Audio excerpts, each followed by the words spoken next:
let's go with Tikos. I played Verona a little bit, but not really terribly much. Mainly, I've only played her in, what is it called?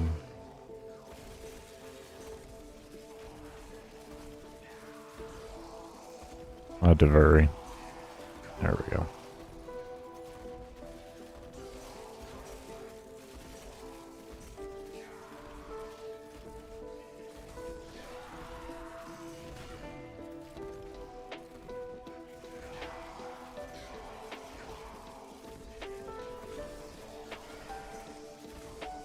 She's a caster or not.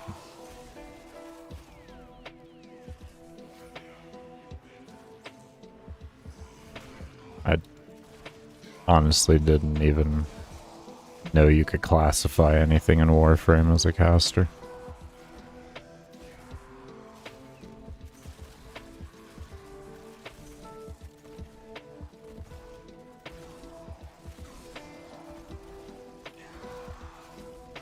Like, when you mean caster, are you referring to things like a mage and such? Like if they're like like World of Warcraft or something? Sorcerer type deal, and necromancer, like what are you? Or caster as in just predominantly uses abilities, more ability focused. Okay, that was my second. That makes sense. Okay.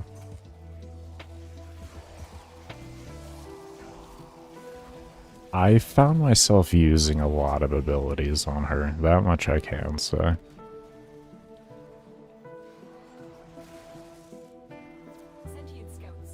That much I can say. Whenever I played her in Devuri, I always found myself casting a lot.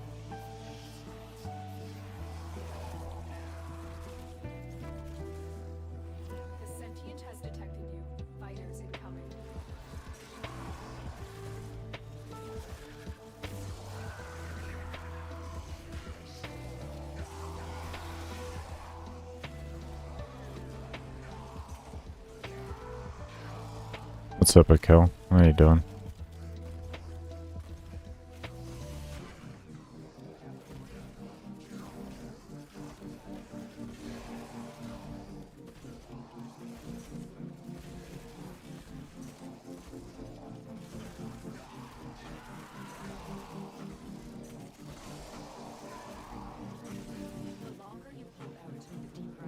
Yeah.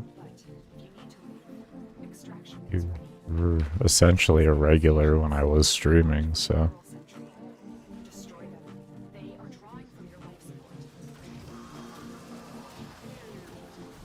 And it's an easy to remember name. So being a regular and having an easy to remember name, yeah. I actually ran a group with you like a few days ago or something. It was a random group. I don't know if you probably don't, you run so many groups, probably don't even remember that name, but I remembered seeing your name. I was like, it's all your friend. I was like, oh look, it's like, oh, holy shit. I forgot what it was for. It was either like a fisher or it was like Sanctuary Onslaught. It was one of those two. I can't remember. It was like some either in and out fisher or something like that.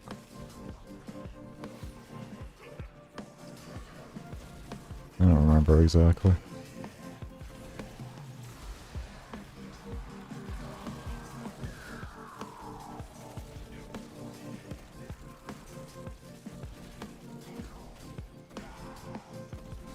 Oh, yeah.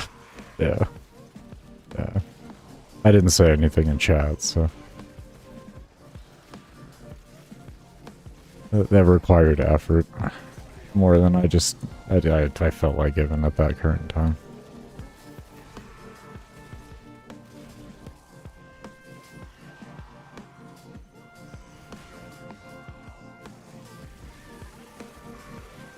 In nice base. Oh, design. I don't know why I kept reading that as damage. I don't know why I kept reading that as damage. It's weird.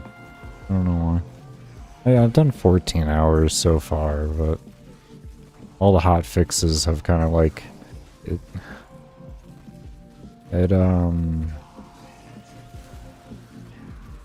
I don't want to use the word discouraged me, but it just made me not want to do it at that current moment. And I still don't even know if I'll beat my world record in the process here, but before like the next hotfix or next patch, it's just, yeah, we'll see. I'm just gonna do as much as I can. But yeah, I've done 14 hours so far, so in theory, I'm good for it. DE needs to get their shit together. They were completely unfair. They were so painful. And now we got a confirmation of the patch, which is going to be on the actual last day of TennoCon, so I don't have much time at all, really. We'll see what I can do. Let's just see what I can do. Either way, I'll have a good time.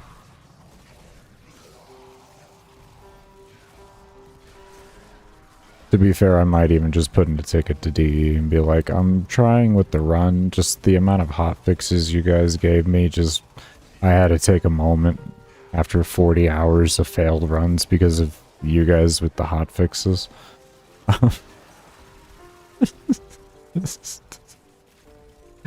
I had to take a moment to breathe. Can I roll over without getting banned? Because in theory, if they wanted to be dicks, they could ban me for being on a wrong patch. In theory, even if there was no advantage for me to gain, if they wanted to be dicks, they could.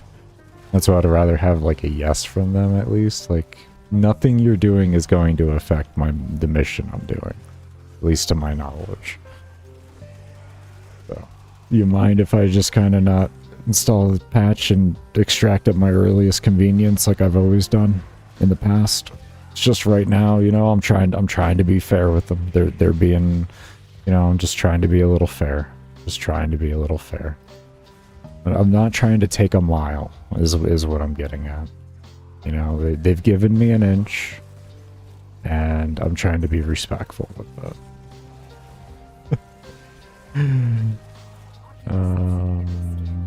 Do I try her after rework? Yeah, she's alright. It's whatever. Not really much of a difference at the end of the day, as long as you just build her for shield gating response time. It's whatever. The immunity on Valkyr really didn't matter that much because it's not like the fucking claws actually did any real damage anyways. So, yeah. Yeah. Yeah. But that part really didn't matter at all. The only thing it did was just point out the fact that health tanking sucks at high levels, which we already knew, which just DE refuses to acknowledge. That's all it did. I mean, like, one of the most necessary reworks in Warframe just because of the attention it brought to the fact that, like, you get rid of invulnerability on a frame, people freak out because they have to have a reaction time. And it's like, that's understandable, actually, given how chill most of Warframe is. The crackhead reaction time needed for shield gating is, I just think, unnecessary, no matter what level content you're going to.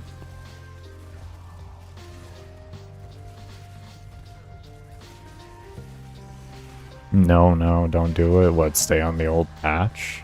I'm going to put in a ticket and ask. I don't care. What's the worst they're gonna say? No? Like, I don't care, man.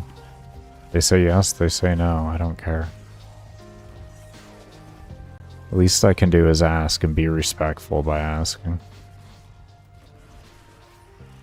At the same time, I mean, like, it used to be literally a sign for me that the run was going to be a run whenever I got a hotfix in the middle of the run. That was literally my old sign that I had a run. It was secured. It was good to go. It was guaranteed.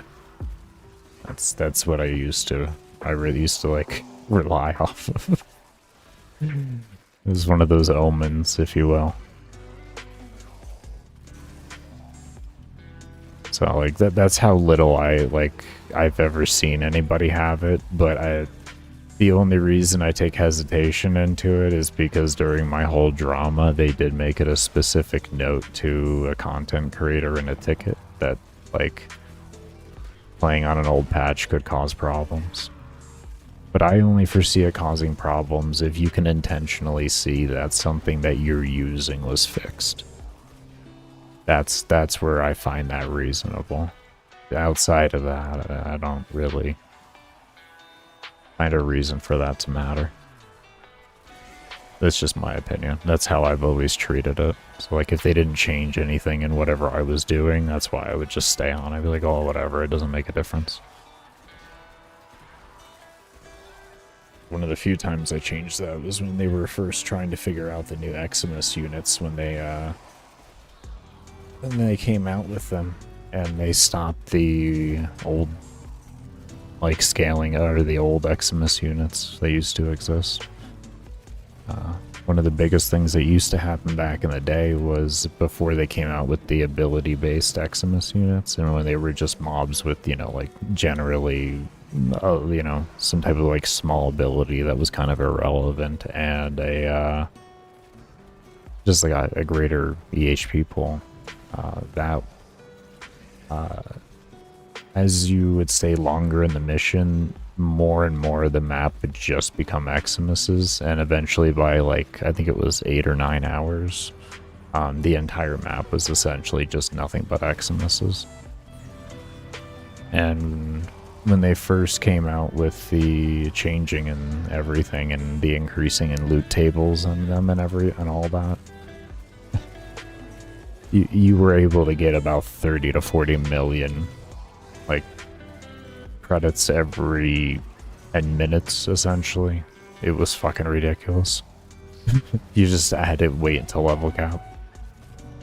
But you could, you know, actually use in, like, disruption and get, like, the credit boost conducts and stuff like that, and oh my god, it was absolutely absurd. You could get, like, for 100 million credits in, like, 10 minutes and everything, and fucking many, many years ago.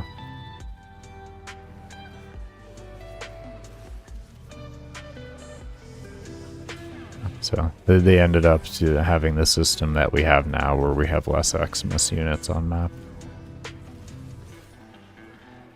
It was so much fun. It really was. That was one of the few times that I actually extracted to download a patch, because I was on that patch. I read it in there and I was like, no, my credit farming. It took a lot of self-control to not just sit in an old patch. I have principles at the end of the day.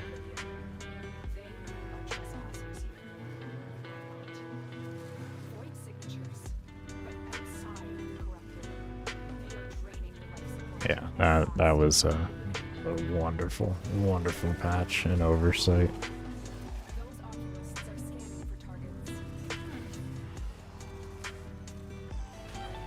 One of my favorite oversights, I have to say.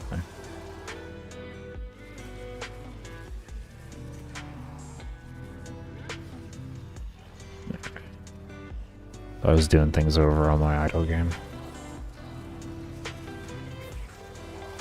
I'm actually not running it on the same computer, I'm running it on what was my host PC. Because for some reason the NDI now takes more memory and processing power and all that kind of shit than just regular, like, single PC streaming. I mean, congratulations to OBS for doing that, I'll say that much.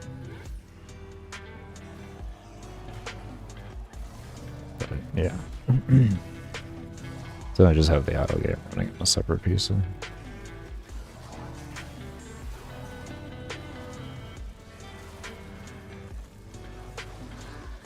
Why do you need an idle game if you're playing Warframe? Because I'm going to be playing Warframe for a very, very long time.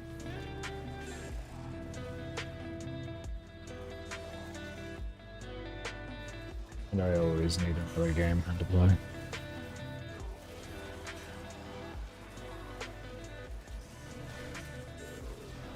One thing I hope to see fixed on Warframe one day is better visual effects. Something like just more tame visual effects where you still know what's going on, but it's not as intense on the eyes. I've discovered that's like one of the biggest reasons I have to take the frequent breaks that I have to take nowadays. Is because since the Eximus changes, like I haven't really like you know, when I was full-time streaming, I literally, that was before the Eximus rework and the Elemental rework and all that, but since that, the visual effects are so intense in the game, even with even with everything turned down. If you're wondering, I'm getting ready to take a break. That's why that topic came up. But even with everything turned down and accessibilities and all of that type of stuff, it's still kind of like if it fucks with my my seizures and all that. It doesn't so much give me seizures, but it definitely enhances the symptoms that lead to seizures. Like the swelling in my head and all that, and the fluid buildup. Which is unfortunate, because I do enjoy the game, but there's just so much shit going on all the time. So many effects. It's starting to fuck with me. WoW was even the same way, like World of Warcraft. I actually had to play with WoW. With WoW, it's gotten so bad now that when I was playing, I used to have to use the colorblind filters and all that in order to reduce the intensity of visual effects. Even though they have like a photosensitivity mode and all of that type of stuff in World of Warcraft, it's just with certain particular things. I'd say mainly for me it was Moonfire. And the problem was I was a fucking druid. That was literally my class. So, what? Yeah. It was one of my most used abilities, and would screw with me.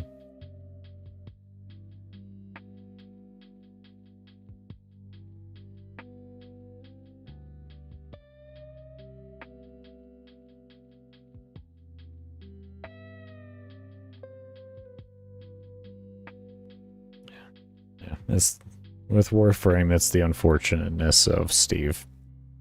Steve really loves his colors. I swear Steve likes to represent the music he likes through the visual effects in this game. Because if I could imagine what ska music and stuff like that would look like in visual form, it's Warframe. It's Warframe special effects.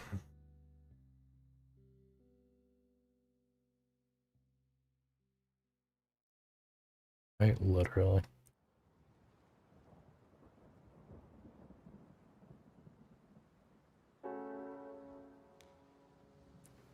I just have to sit around and hope that it doesn't get bad enough again, like the visual effects, to where I have to quit the game again. Because that's already happened once before. And I got into an argument with Steve on, well, back then it was called Twitter. I got into an argument with him about how bad the visual effects were and that it was causing problems, and he tried to tell me it wasn't and everything's perfectly fine and all that, and then 3 months later of the entire community bitching about it, we finally got some better sliders and such.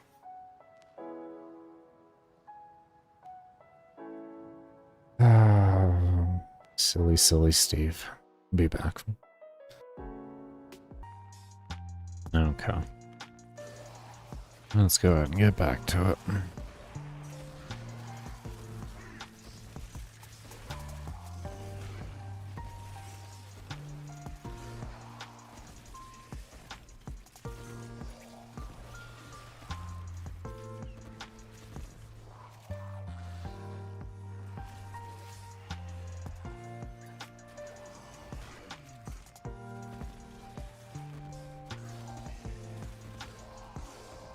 Need the map up like that. I also wish I could adjust the UI a bit more. Like, I wish I could toggle loot off in the sense of, like, the loot display down there. I wish I could toggle that off, just so I don't have to see it. I really don't need it. I really don't need it. And playing Nekros, it's just so bad. It's so bad. It's actual visual clutter. So, yeah, I would love to not have it.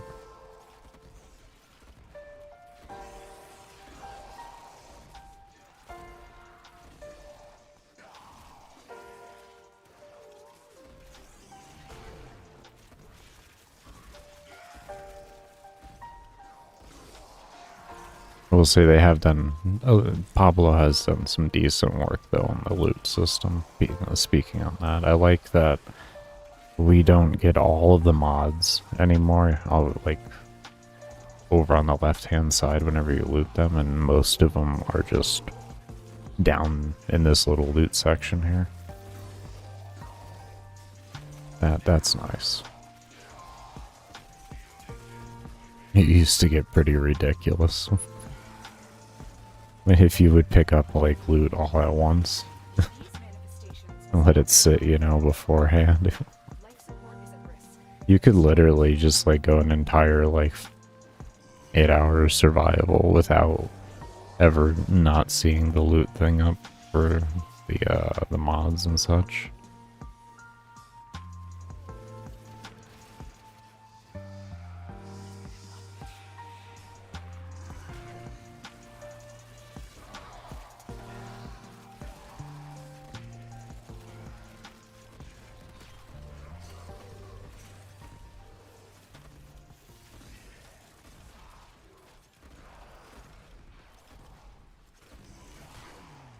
If I sound tired, it's because I am. I'm 2.5 hours off from being up for 24 hours. So, yeah. That's just that. I have insomnia hitting, and, insomnia hits, oh boy does it hit.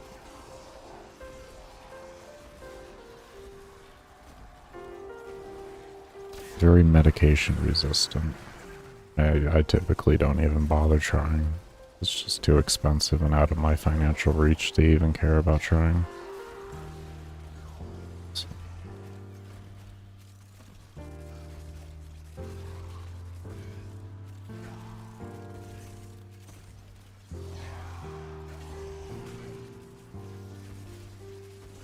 That's why we're sitting here in a survival. I was like, fuck it, just get whatever I get done at this point. I also went and formatted this fucking Icarus Prime and all that. So.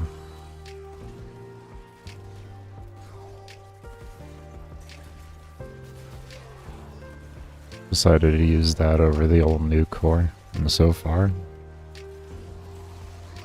no regrets. No regrets, so much easier.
Having internal debates.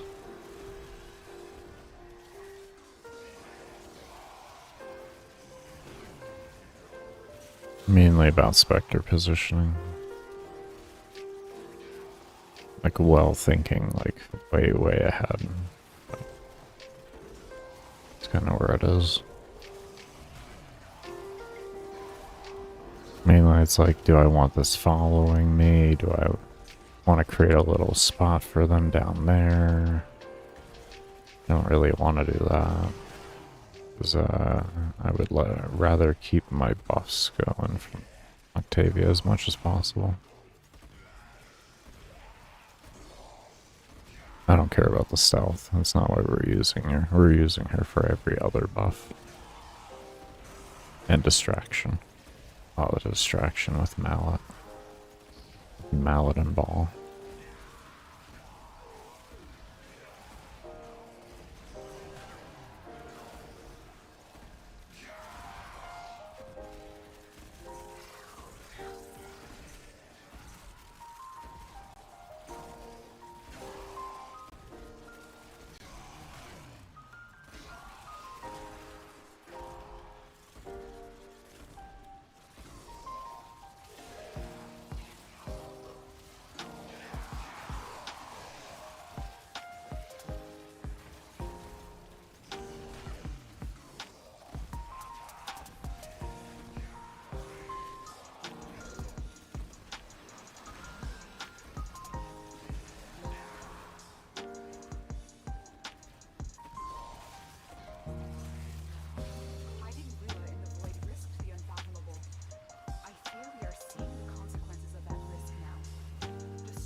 What was Acolyte on that?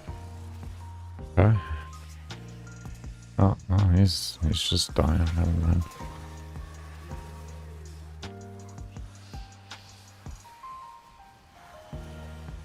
I thought I got both of them. I apparently only got one.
I reactivate Incarnate. Go, and I lose my combo. That's fine.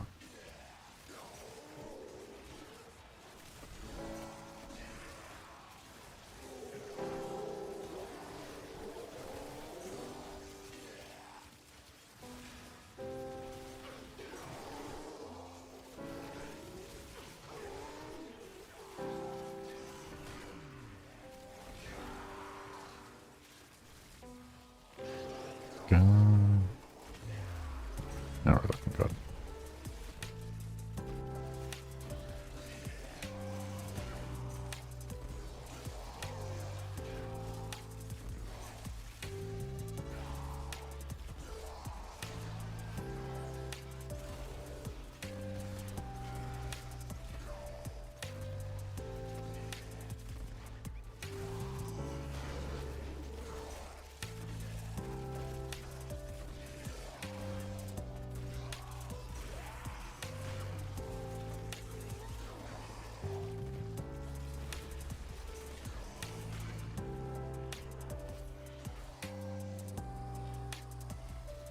Little game.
Beer, but is this thing? There we go. Speaking so lightly right now, and Mike didn't even pick me up at first.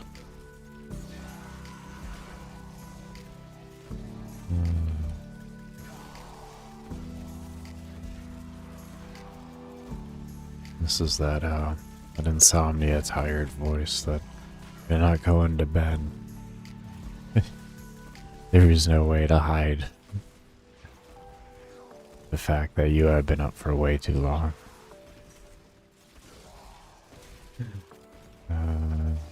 It's all good. It's all good.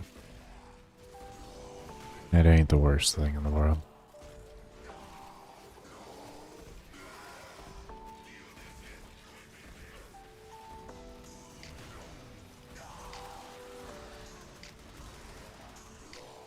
Doing. Oh, hold on, that's all flicker. I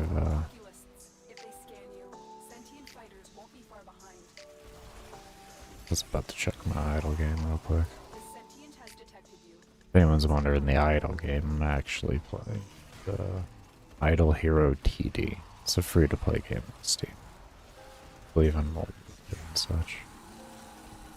It's not a bad incremental grind game. Not bad. It does have pay-to-win elements of it.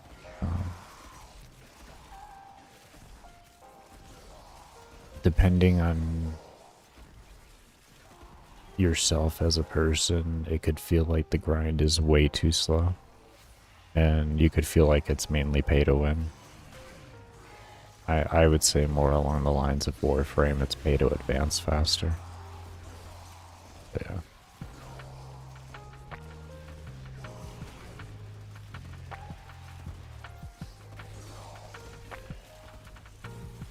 It's definitely a slow grind, but from what I can gather looking at everything, there isn't anything that isn't obtainable by just playing the game. So, I haven't seen anything too uniquely. They do have, like, actually, yes, they do. There are, like, permanent power-ups that you can get and such like that. It's more of, like, you just get faster progression.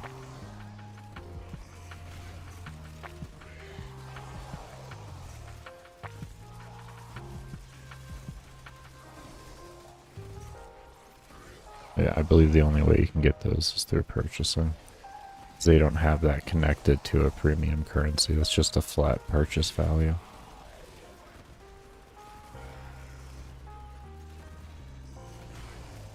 Pretty much most things just have a direct dollar value, which is really nice too. Really nice. They do have a premium currency, but you can get it for free in various ways in the game. Achievements, daily quest. And like there's like a redemption system, like this active play, I guess is what they call it. Active play rewards, yeah.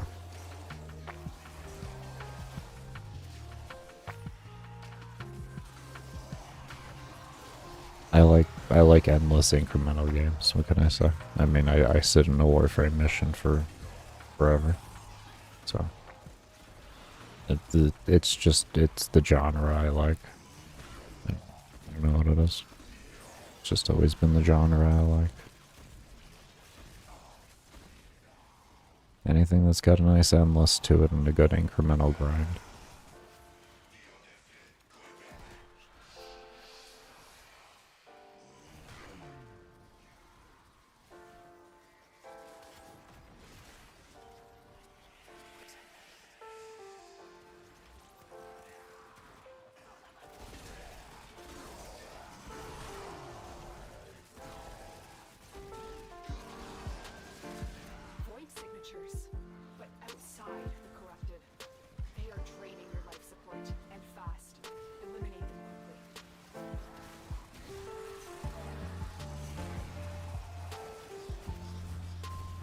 Where'd you go? Okay.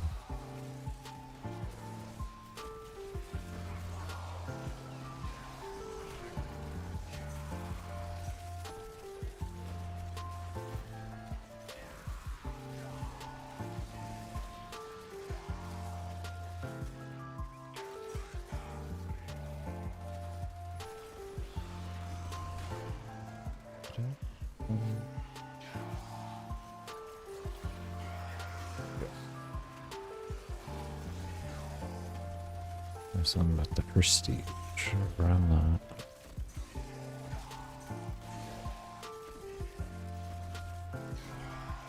I wonder if I could like open up OBS on the host PC and then stream the idle game on a separate stream from this one. I got 2 streams running. I mean, you know,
huge arrows off here.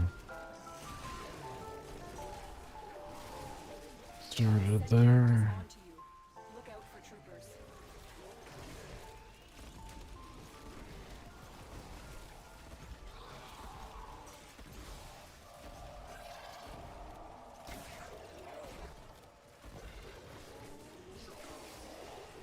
I wonder if I NDI to here and then pick that up as a source. Then maybe I could get rid of the...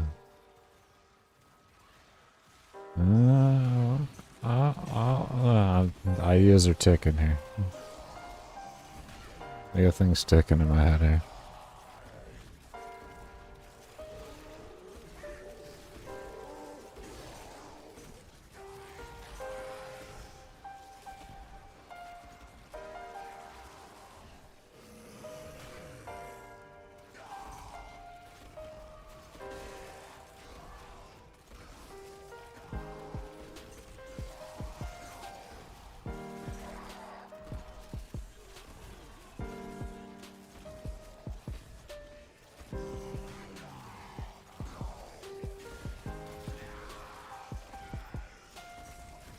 I feel like the only thing keeping that Spectre alive is being down here. Actually, wait, well, where are they? Oh, they're only 237. No.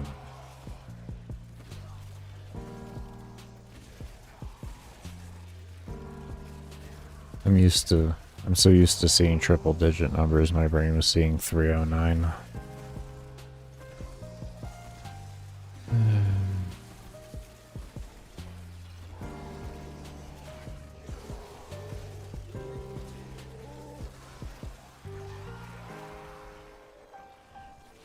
I'm starting to get really comfy at level cap again.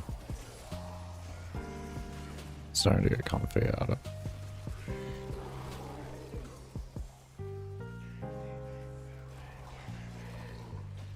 Doesn't mean that I change my mind about what I think about the Xmas rework. I still think it's bad.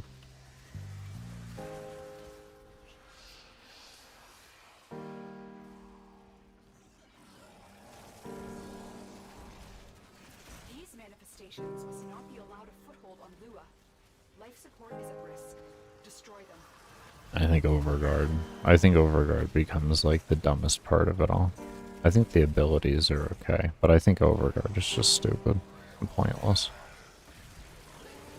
I think it takes away too much from the game and like the purpose of half the damn game.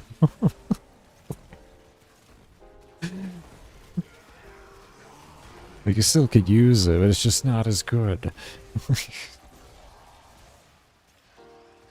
Get what I'm getting at there. I think Overguard's dumb.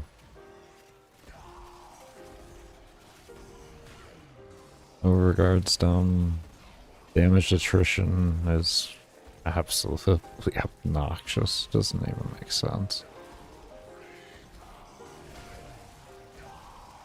I will say it's the only thing that gives me challenge in the game, but that's just... I would rather short engagements with like meaningful like combat behind it instead. When it comes to like bosses and stuff like that that have like damage attenuate and like attenuation on it and such.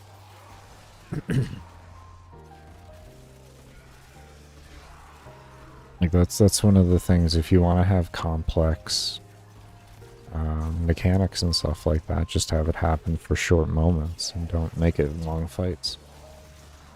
And it actually then is supporting the high damage that you occur by just playing the game. So like, player have big damage, then fight go way it should. Player have bad damage, then fight not go the way it should. And you end up getting like, you could, you know, make it so that like, I would say like in most traditional games that have mechanics behind it, the longer you go in the fight, the more the mechanics start to sync up with each other and become more to contend with. So like the faster you finish the fight, the more separated they are. It's pretty much like etalons at the end of the day. At that point, I'm just sounding like Nightmare Frames video of talking about it. Just sounding slightly, just wording it differently, but that would be the fundamental basis again, which is what he said. DE, you had something in the game already that was a phenomenal piece of mechanics. Was. Back in Void Dash days. Around those. And then a bit further back from that, because they still had nerfed a bunch of them. Or etalons. Yeah, I don't even enjoy doing etalons anymore. Between the focus rework and all that type of stuff, and just the rework to how we are able to engage. Engage would be a good word. Engage with the etalons as a whole, like as a whole, like all the parameters, is why, you know, it's like, it's just none of it feels good anymore. You know, especially this.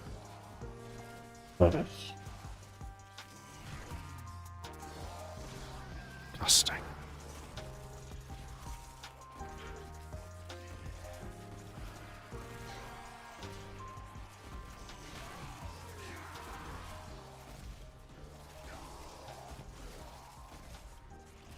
They know you're here.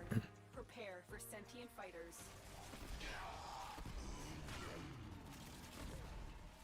One thing I wish I saw with the focus rework was a less of a requirement for Materai to be used and like actually kill things at higher levels. Like I guess you can use like Yunaru whenever you go down, you know, and you get the buff and then you can strip armor and everything, and then like you can get somewhere with it, with, you know, but I'm talking about without going down. Just like innate buffs and everything. Like I understand Materai's the damage and all that, but it shouldn't be that much of the damage to where it's like it's what makes you be able to kill like level cap thraxxes with more ease and sensible play, if you will. Yeah, sensible play would be a good word for it.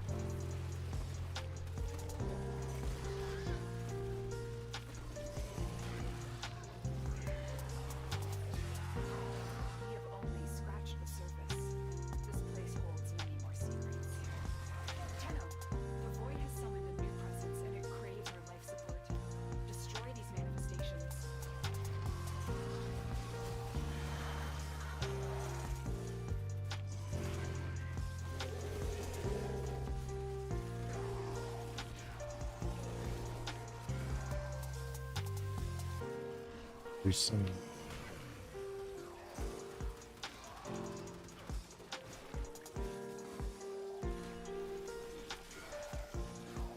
Who's that?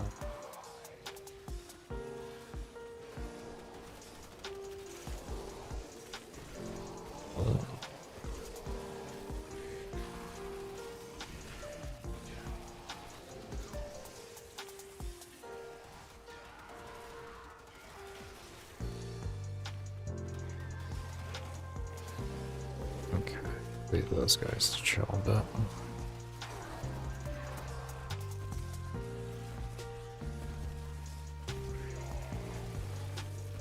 Unfortunately, I had to restart the entire game on this one because Steam gets really iffy when you try to play on two different computers with the same account. It sometimes gets very, very finicky with it. And I didn't want to do anything to kind of like jeopardize this run because I guess at this point you could say I unfortunately run off of Steam. Probably should just not do that anymore and get the dedicated launcher for Warframe. I don't have to deal with that. Oh shit. Oh, too bad you just thought of it now. On my ass. Oh well. Here. I'll be right back, everybody. Yeah, there it is. This microphone is struggling to pick me up right now. I get a little coffee in me, and we'll get this going again. Hey, Beggar, why would you have coffee when you've already been up forever and you got insomnia? It helps with the swelling in my head. Like putting Excedrin and such like that. So I just take like a sip of coffee every few hours, something like 30 minutes, whatever. Yeah. Pretty much one cup of coffee will last me like 5 hours. Just clicking on the wrong key mouse there. I was like, why isn't that unmuting? And it's like, bro, that's because you're holding the mouse for your host PC. Not even a host PC. What is this called now? Oh, let me unpause. Just start getting time on here. What do I even call this now? It's not even a host PC anymore. It's an idle PC. The idle PC. Yeah, I like that. That's the idle PC.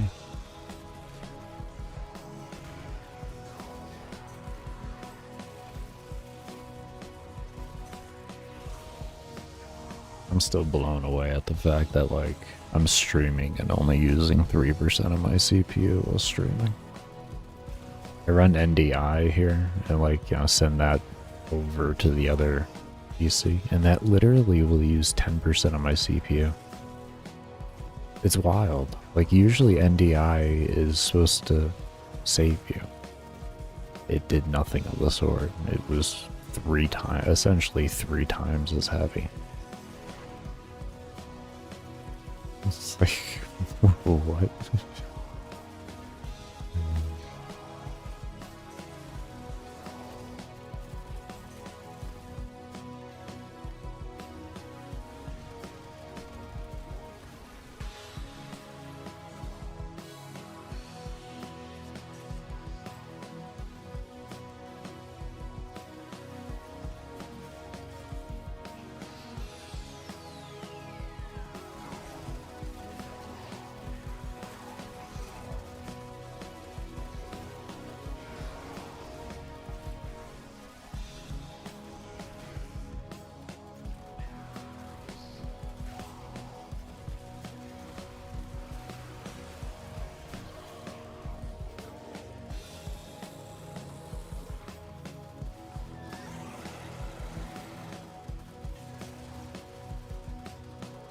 Range showing up.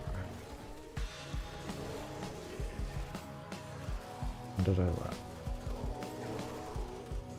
What was?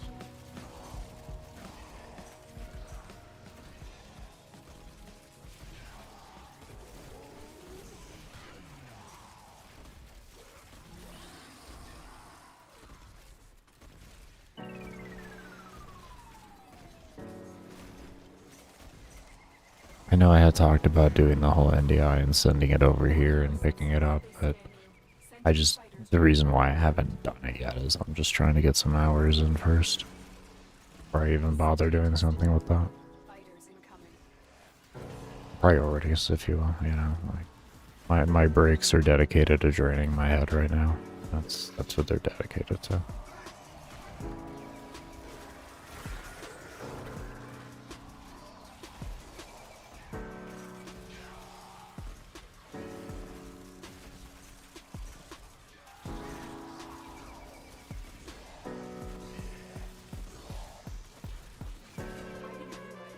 It was such a bad choice, but thankfully they were low. Lowish level. Like, well, yeah. Destroy these wards, Upbeat no matter what, one shot point.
I didn't get that kill.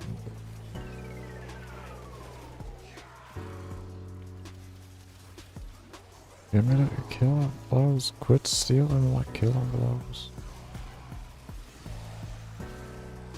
Everything does so much damage. It steals everything.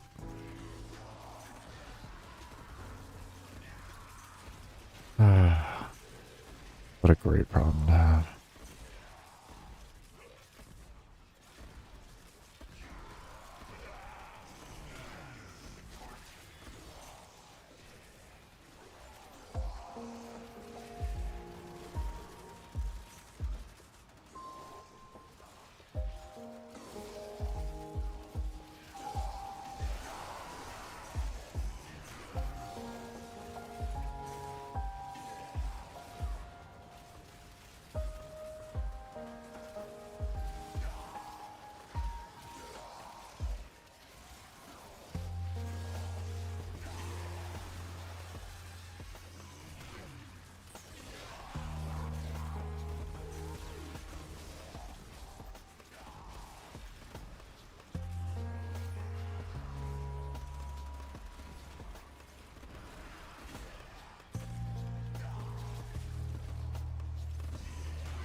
Where's the green boy? I guess he's dead now.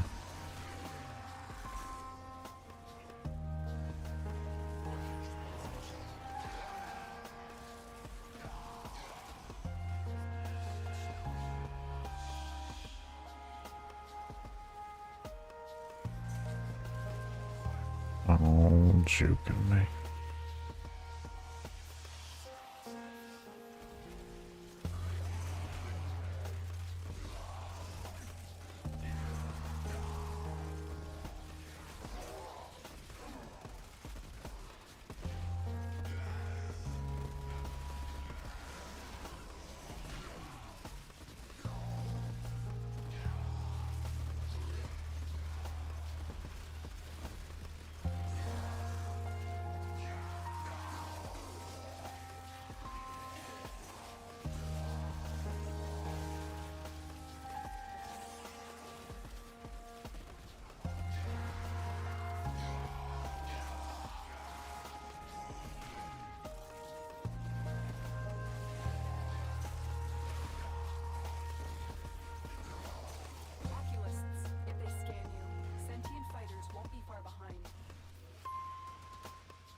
Hold my melee button down.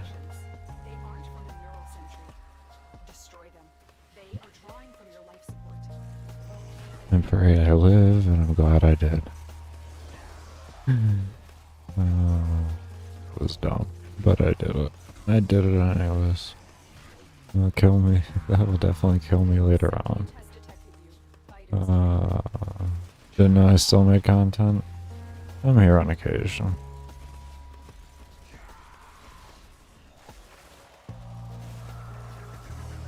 I'd like to be here more, but I do the best I can nowadays. That would be the easiest way to say it.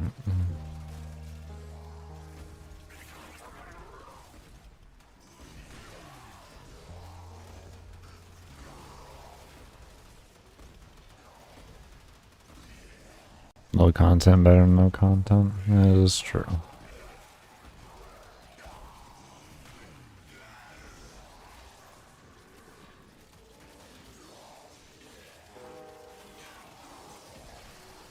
I'm surprised you haven't had it in your feed at all. There's about 40 hours of failed runs I streamed or so. Because a hotfix is coming through. Ah, beautiful.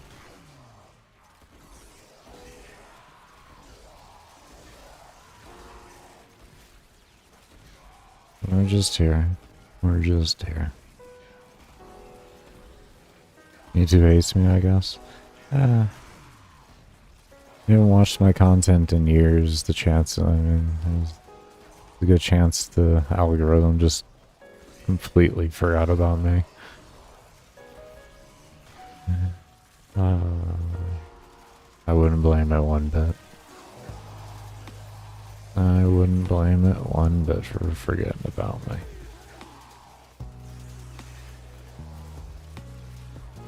Yeah.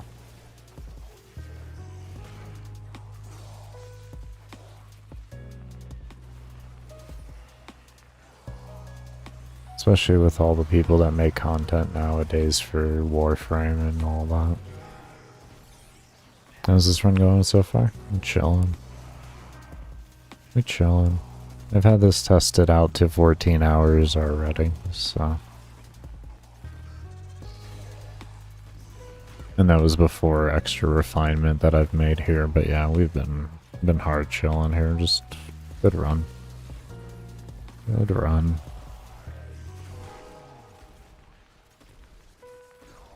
My Nekros just for drops? No, just felt like it.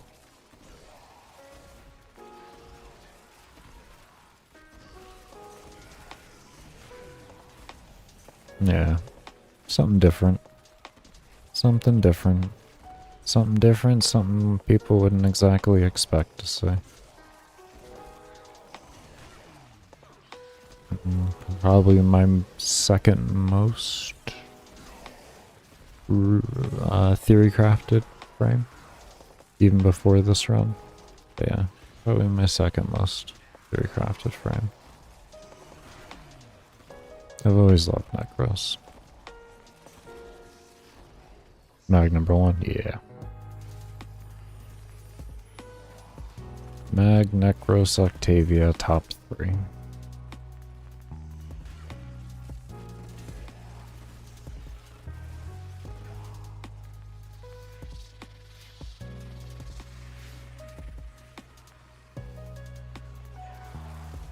And just your preference.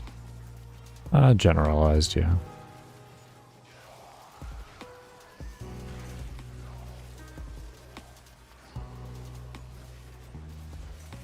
For actual endurance, those numbers kind of may change a little, do change a little bit. Octavia starts to kind of like tie with Frost and Rhino. So.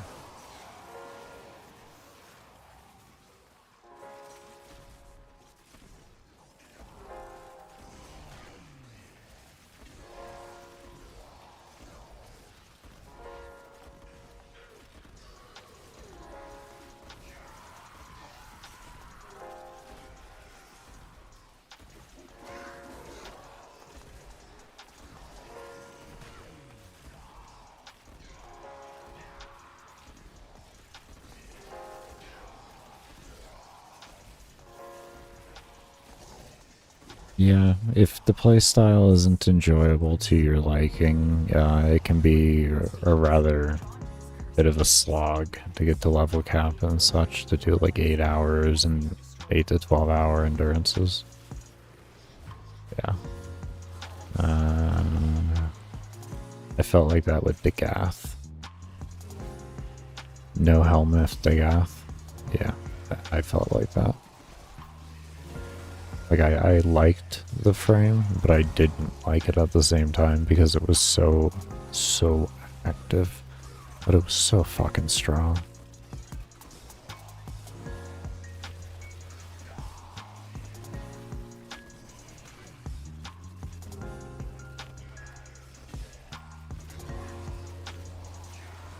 Yeah, I can't do Void Cascade. I'm not fast enough in the game anymore. I can do disruptions. Those are okay, but I can't do cascades. But yeah, disruption's not bad. It takes me like 2.5 hours to do a level cap disruption. Most frames. Like 2.5, 3 hours. So it gives me a nice baseline to know the damage I'm doing, and then I have to be able to, after that, and like a survival is, you know, more of a spread amount of damage, but it at least gives me a baseline understanding of things. But yeah, I'm too slow at the game, unfortunately, for Void Cascade. I've really tried. I really have. A lot parkour, velocity, gems, the whole nine. Just not. My hands are off. They're way too fucked up for that with the game mode.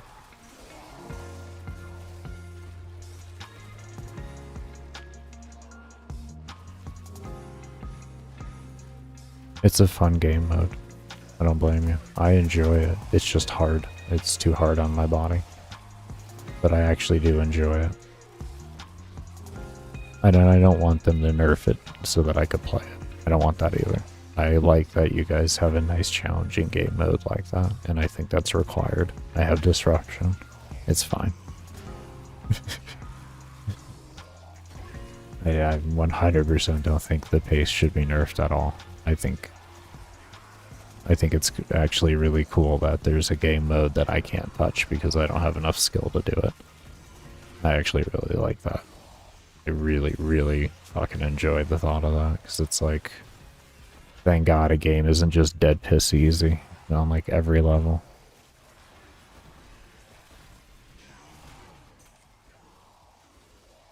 Like, this isn't easy, but this also isn't hard like Void Cascade.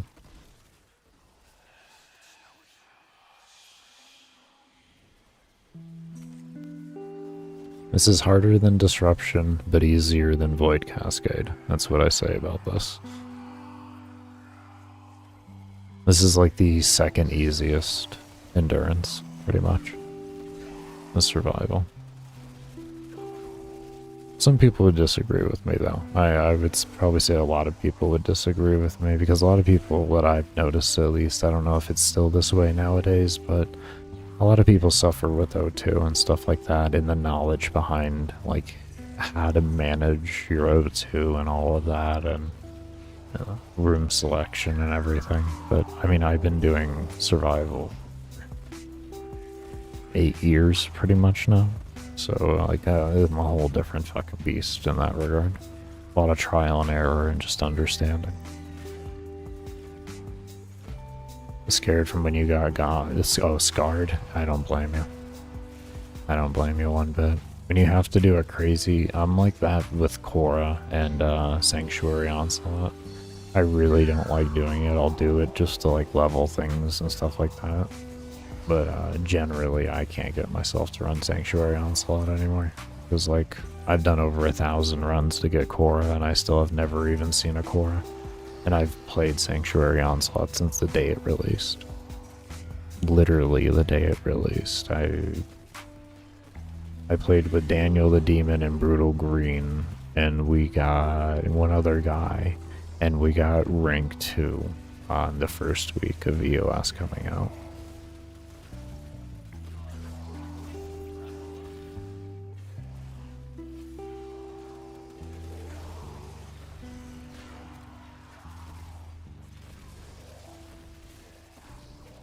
And the only reason we didn't get rank 1 was because after the first day they nerfed the efficiency to like what we have now. So like they got zone 29, I think it was, or 31, one of the two. And we were only able to get like zone 26, 27.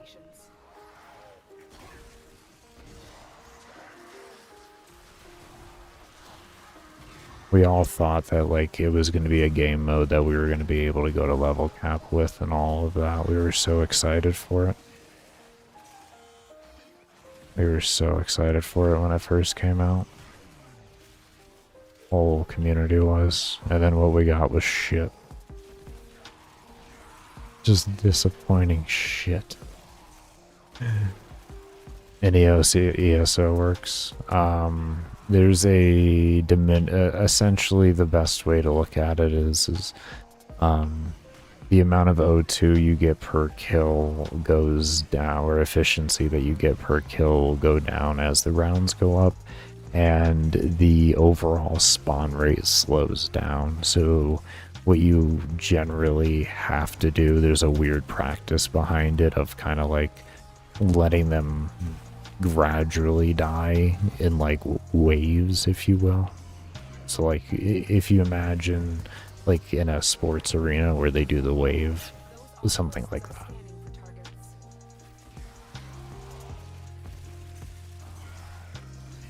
And that was generally how it worked. It was really horrible. Most people nowadays, they just clear the maps. Efficiency is like, that's why you go like 5-10 seconds without like anything on the map. Yeah. It's because generally you want to spread that out more in order to get your efficiency to stay up better. It slows down. Not so much slows down, but the amount that you get per kill decreases. At least that's what it feels like. And then the amount of mobs that spawn do slow down. That does, yes. Well, the rewards are really bad. I don't know if I would fully, wholeheartedly agree on that.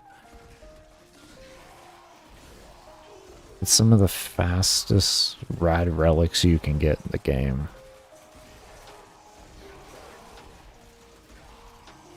Like 5 minutes of rad relic is really, really hard. I guess with everything all together, 5 minutes, 15 seconds. Like 100 traces take a lot longer than that to farm out, unless you have like a booster. Then like you can come something kind of close. And even then, like you're relying off of good procs.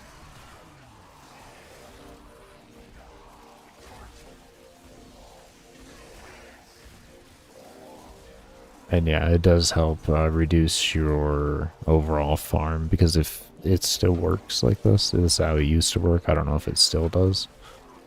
But the higher the refinement that you get, the more traces you get. And that goes like squad wide. So if everybody has rad relics, you'll get more overall traces than if everybody did like intact.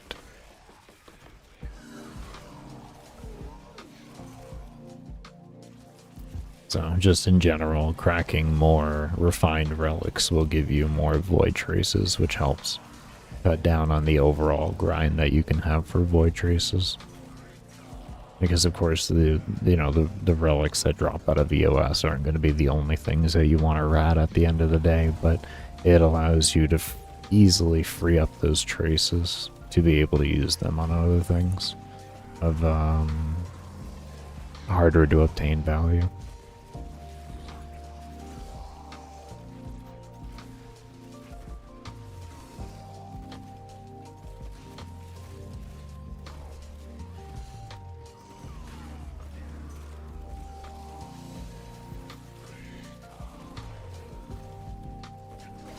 I feel like that in every game, though. Once you get everything, it doesn't matter what you get, it all feels the same. You know what I mean? Like that's any video game. It just becomes essentially like currency at that point. But yeah, I get you there. Warframe feels terrible once you get what you need from a place. I, I'm so used to playing for shit rewards, I don't even notice the rewards anymore. And like after 21 and a half hours in a survival, or yeah, in a survival, I don't even get rotational rewards anymore. After 256 rewards in any endless mission, you don't even get rotational rewards. So, yeah. Nah, but I agree with you. The loot in Warframe is shit overall, in a general perspective. But if we're to compare, like, if we're to accept that loot is shit and Warframe loot is shit, and that's just how it's gonna be, EOS has some good rewards behind it. That's kind of how I view that. Because, like, rewards are shit anywhere you go, really. The only reason why things have, like, good value behind it is because of how hard the farm is, problematic the farm is, let's put it that way. How annoying it is, you know, like secondary cucumber. You know, nobody wants to do Mara defense, so it's expensive. You know, that's the reality. If we didn't have all the events for Energize would be expensive. Avenger would still be, they would be very, very expensive arcanes. And that's because you're time gated on Eidolons, and on top of it, nowadays, Eidolons are shit. So on top of the time gating that nobody has ever liked, no one's ever liked the time gating of Eidolons. Everybody has always thought it was stupid.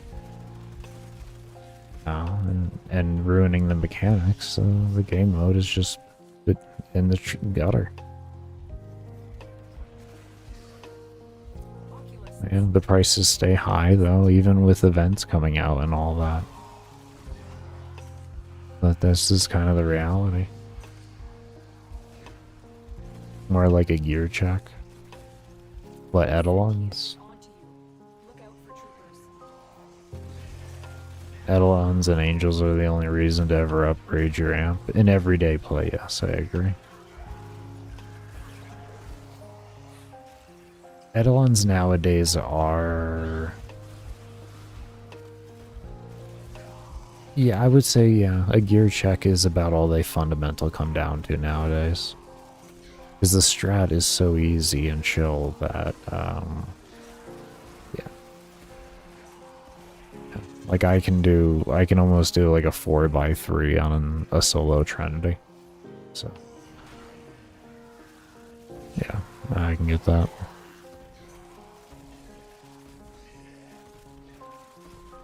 For fun content. Oh, you would like gear check for fun content. So you would like things that challenge your kit on a realistic level. That don't take 75 hours to get to, essentially. Yeah.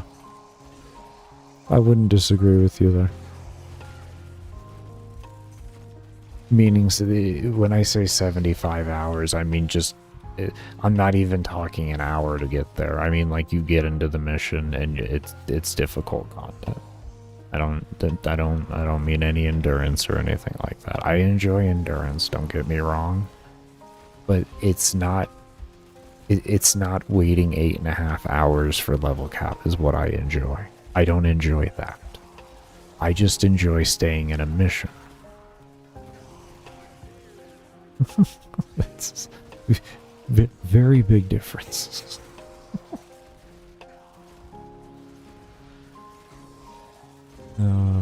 Cascade is okay, rewards are okay. Yeah. The problem with Warframe is they can't make things too difficult, and they can't make things too easy. They have to do this very, very iffy balance of it all, which I think they should kind of let go of. But people are going to complain wanting better rewards for harder content at the end of the day. And anytime you do that, then there becomes that friction of like, now this isn't available to a certain percentage of the player base. Instead of just having like a hyper optimized setup, and then that creates the uniqueness of your run, and not just the mission being uniquely different. You know, same with endurance. It's all the same mission. The difference is how long you stay in. So that's the issue when it comes to a game like Warframe, is they can't focus too hard on just like raw skill at the end of the day. I personally think they could have at one time, but I think if they were to do it now, that would be like rewarding skill for like properly, let's put it that way. I think it would create a lot of problems in the game now, because the game has been so long and so heavily emphasized on being casual friendly. I mean, at one time, Warframe's literal motto of playing the game was it was a game you could play for a new patch and then go play something else once you finished. That literally used to be their motto during dev streams. They loved that their game was like that it gave you the freedom, unlike other games, to actually experience other games. They used to rave about that all the time. They loved it. It was a big selling point for them in the game. And everybody loved it too. I mean, us players that just liked to play the game and loved, you know, like we found our own way to make content anyways. It didn't matter. We didn't need DE to flood us with like absurd amounts of content to keep us busy. We had an imagination.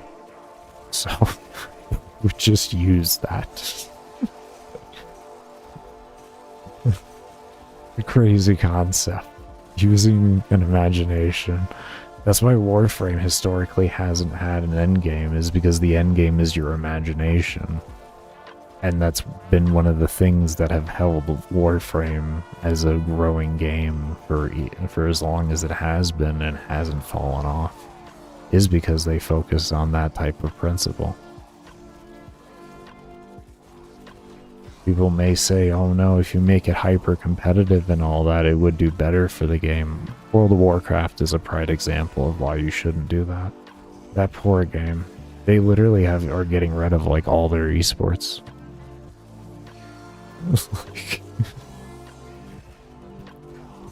There it is. That's the OG of MMO esports right there.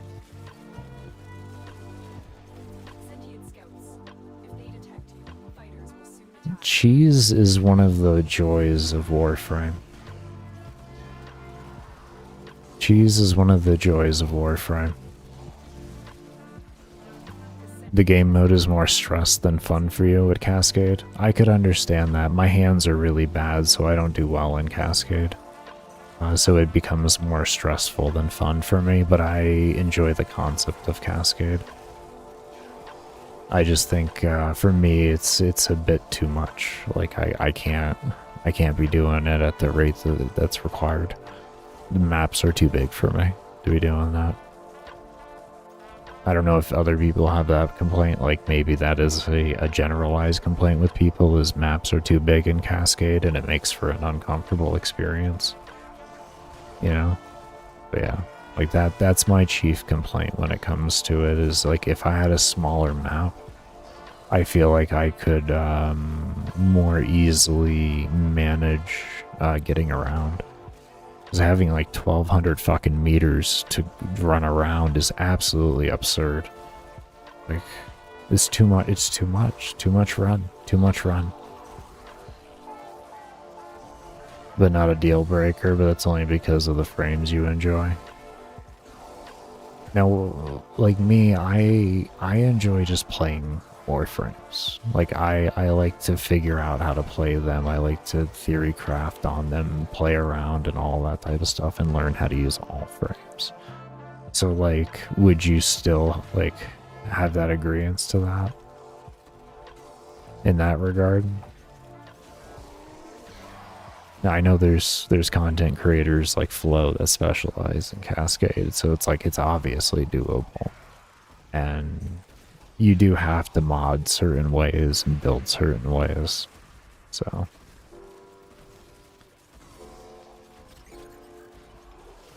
and you say it's a bother, yeah. Okay, okay. Yeah, I mean, like, if I was to run, say, like, low-key all the time in, like, disruption or something like that, or, like, some type of, like, faster frame, like, you know, Vault or Goss or something, I don't think I would mod. I don't think Void Cascade would really bother me. But just using it as a platform to test to see how level cap feels, that's where I have my problem.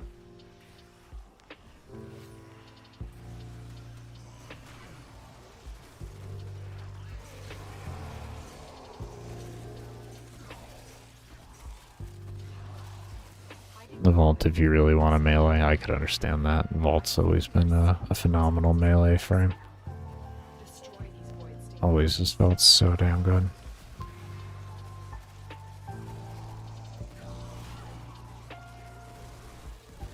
But yeah, I could see Titania as well. Titania is like... I don't know if she still holds the world record or not for fastest capture. I don't know, I haven't checked in ages. I used to keep up with all that kind of stuff, but I don't anymore. I can't be bothered.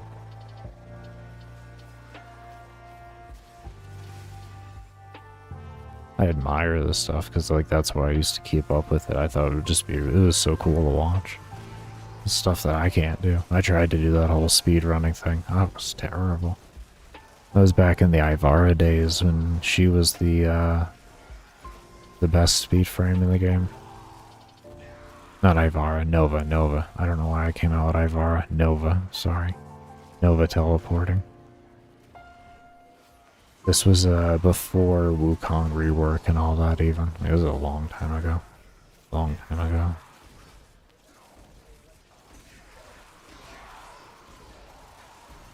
There wasn't even, like, Helmuth out. Steel Path wasn't even a thing back then. We're going way back there.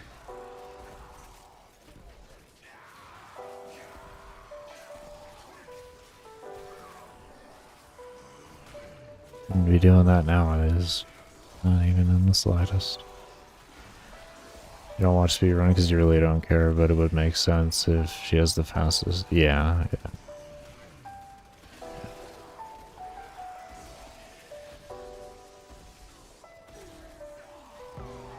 I was fairly heavily involved at one time when it came to the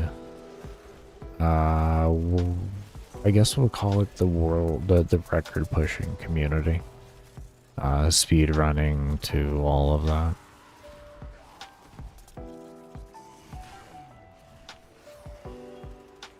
As far as I know, I have the world first 3x3 trio recorded. Did that with my girl. As far as I know, like I said, I haven't really done extensive research. There probably is one out earlier than us, but as far as I know, I hadn't seen it before then.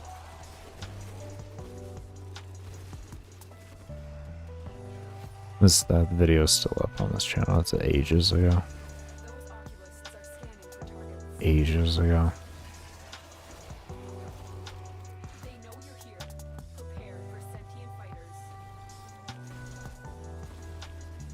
You can't imagine no Steel Path. The game had much different scaling back then for health. Steel Path health pools are a joke compared to back then.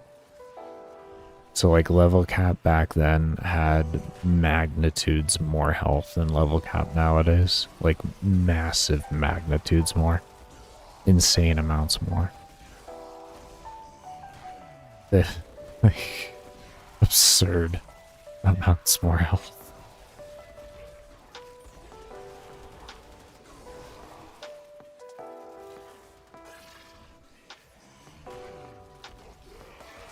And it was much, it wasn't harder to create damage, but it also wasn't easier. I don't know if that makes sense. with proper frame, a solo base, I would say it was harder to create the damage that we have nowadays, but group-wise, it was significantly easier. Significantly easier, in my opinion.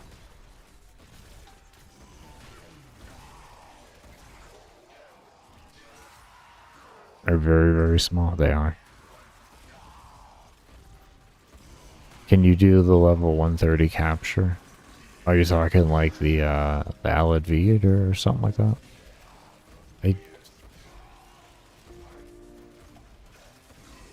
I don't want to say I could obviously do it because I don't know if I've actually done it. I don't know if I was required to for the nodes I was unlocking. So I don't want to say yes and I don't want to say no. Do I think that I could obviously do it? Yeah, I just throw on something like Neza or some shit like that and, you know, like, yeah. But, or is that the Arcwing one? You referring to the Arcwing one? The Arcwing one, no. I can't do anything Arcwing related to Steel Path. I haven't spent any sort of time on that situation.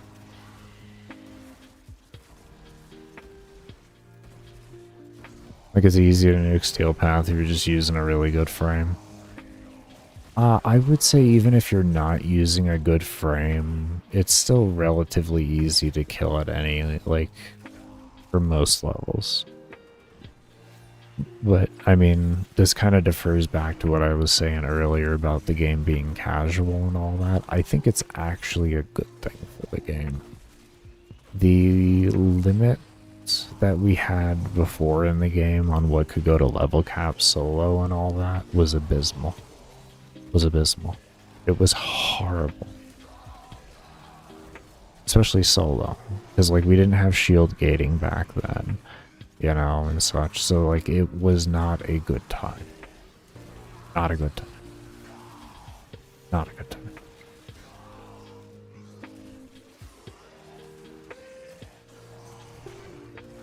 It was a time. It was a time. It was a time. It's the only thing that keeps me alive in most cases. I'm not a good player, man. I'm not. My old level caps I used to do back, like my very first level cap was interception. With Rhino. At max range stomp build in old Zinni tile set. I just sat there stomp. And I had a spin to win Atarax with a Strun Wraith and... what did I use? Was it Meridetron? I think it might have been Meridetron. Or condition overload stacking. And this was back in the days when a 12 times combo multiplier was essentially impossible to get. Because it was like... it's what the sniper combo counter cap is right now. Like, you had a little bit easier time, you had much easier time doing it with melee because you had relentless combination, but the reality is like, you had a 5 to 6 times multiplier all the time, you didn't have anything higher.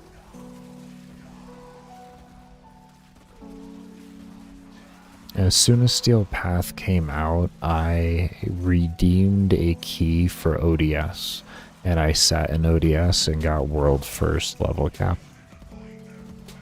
I did it with Mag Mutilus Cernos, Zenistar, and... Sentient scouts. If they detect you, fighters will soon attack. Acrid? I think it was an Acrid. I think it was an Acrid. The sentient is on to you. Pretty sure it was an Acrid. If I had an Acrid, that could level cap. Fucking ridiculous. So fucking ridiculous.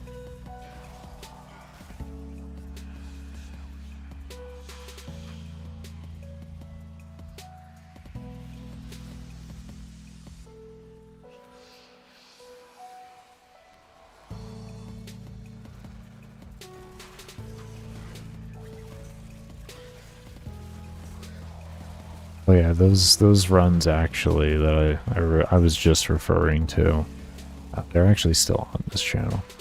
You just have to go through the VODs, go way back. I did a 12-hour. I got a trade suspension, a 2-week trade suspension. So then I went immediately back in the next day after getting the trade suspension, and I had sent DE a message in the ticket saying, well, I'm going to be going back in and I'll find out if they stack or if it just refreshes. And I went back in and I did 14 hours and they just extended they just refreshed the 2 weeks. So like it was just like 1 day longer. It wasn't like, yeah. How many punishments have I gotten for doing endurance? I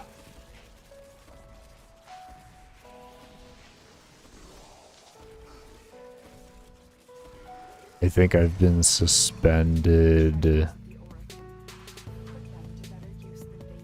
10 times?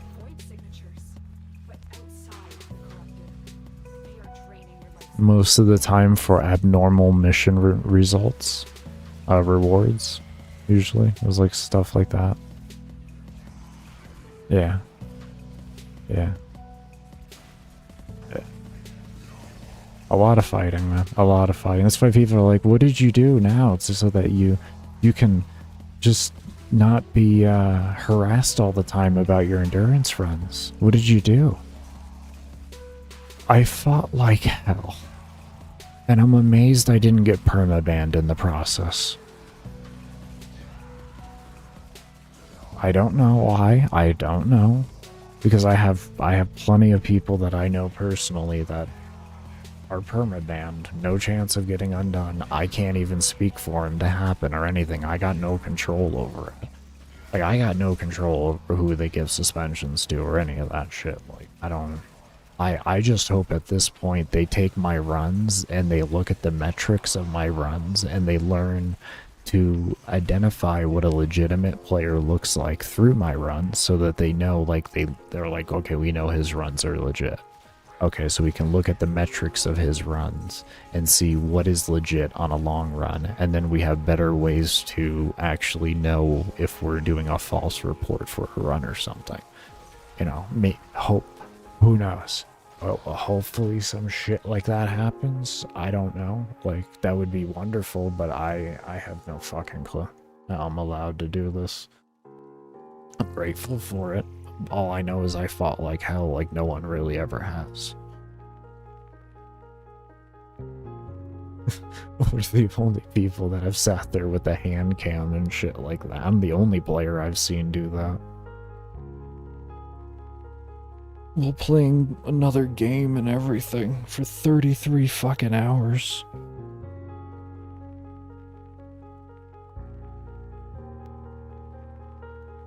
It wasn't easy.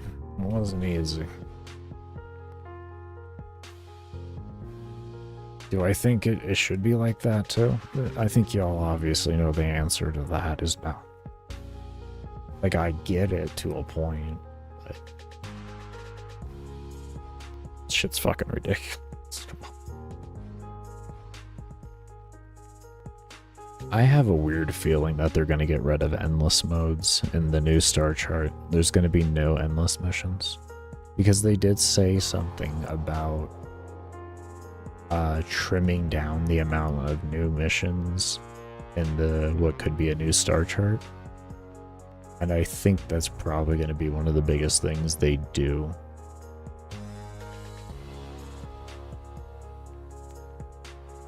Is they probably don't have any endless mode. And they keep those to the older stuff, where they just don't give a shit what happens to it. Like, if it just breaks and shit's just overpowered, it doesn't really matter at the end of the day. You know what I mean? I think that's kind of logical, to be fair with you. If they're having such a problem balancing it, you know what I mean, and such. I've said it for years that, like, if it's such a problem for you guys, just get rid of it then. It's That's fine if you want to, I mean, but just make sure we have something that makes sense in replacement.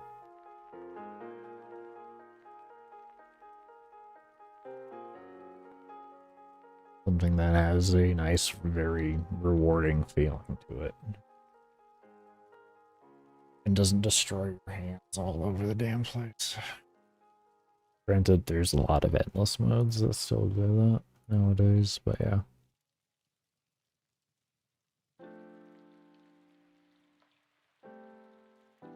I'm gonna go, I'd rather let a few cheaters through than ban innocent players. I agree. Mainly because, like,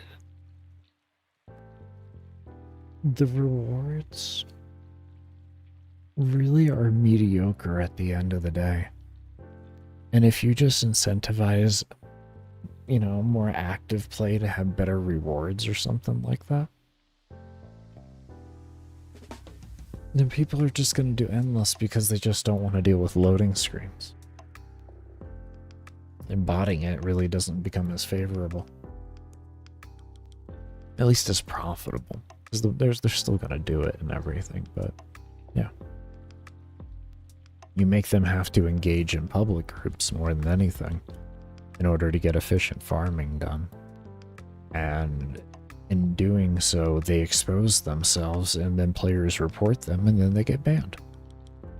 How easy that is.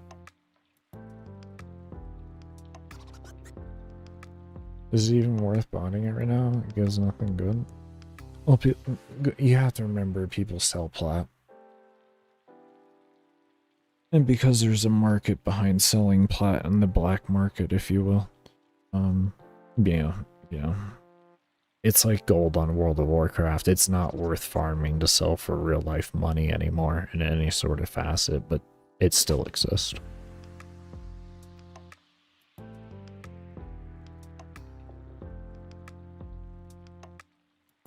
Anyways, I should be right back. Some meds in me. I'm actually gonna get a nice little stretch too. Sounds good, Tekos. Thank you for stopping by. I hope you, I don't know, sleep well, have a good day at work, school, whatever it may be. I hope you take care. Yeah, I'll be right back, everybody. Still debating on whether I want to open up a second stream for the idle game that I'm playing. I think the host PC, the host PC? I think the host PC should be able to do that. I am getting tired. Tired, but not tired. Oh, this is so annoying. Insomnia really does things. Feeling like a zombie, yet I'm just wide ass awake.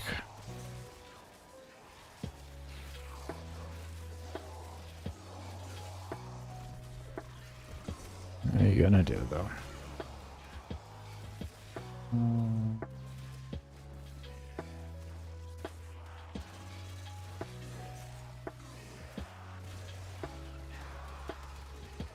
Nekros in game and IRL, damn, yeah, man.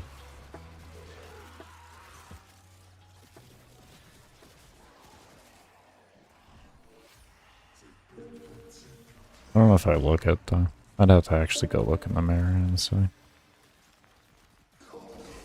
Maybe worth it turning the webcam and go grab that. I have it all put away though. That would take a whole operation.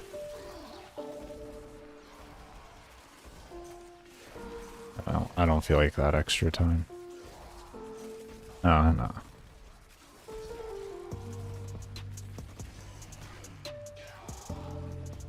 Yeah.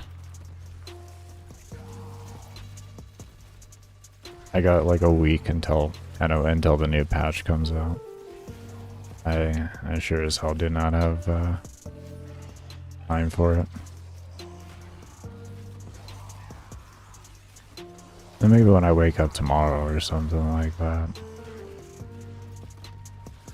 Because I'm just gonna reset my sleep schedule over. Just go to bed at the time that I would originally have intended to go to bed at. It's the most logical thing to do. I hate screwing up, like, I don't want to call it a sleep schedule because I sure as hell don't have one, but I wake up within like a 4 to 5 hour range. I don't want to screw that up. Wish I could just wake up at a steady time every day. Ooh. Oh, I ran out of ammo. They know you're here. Prepare for sentient fighters. There we go. When does the new patch even come? From what I saw, at least, Warframe did that trailer and it said the 19th. I don't know if that's like, yeah, I don't know if that's kind of like my indicator right there. They say the 19th, but I don't know if that's just being announced on the 19th. I'm hoping it's just announced on the 19th. Well, maybe can be completely honest with you. Yeah. Because the 19th is the last day of TennoCon, and it kind of lines up and makes sense with that. They typically, like, they have done that in the past. I shouldn't say typically do it. They have done it in the past, where at the very end of TennoCon, they had a new, like, big patch come out and everything. And maybe they're trying to do that again or something. I don't know.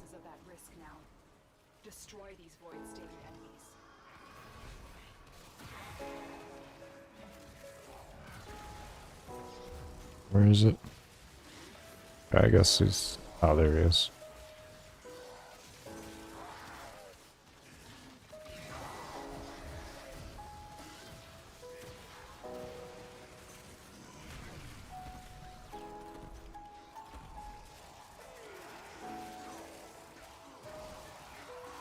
But yeah, I would be happy if it was some days after. Give me some time. I would like 10 days. 10 days. I know that's actually literally what I had before. Because at this point I'll just take 100 hours, I guess. What I really needed was like what they had before, which was like 18 days. That's what I had before when I originally started. I needed 18 days, and it would have gave me 200 hours. That's what I needed. 18 days, 200 hours. That was the goal. That was the goal.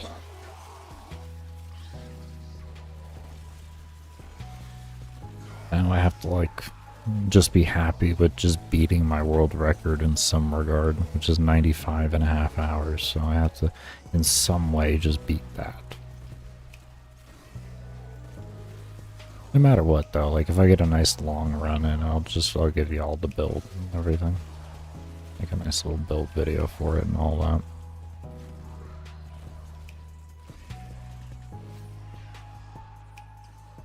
Well, that's what I had. That's what my current is. My current world record I have is 95.5 hours. And that wasn't that I was going for 100 at the time, but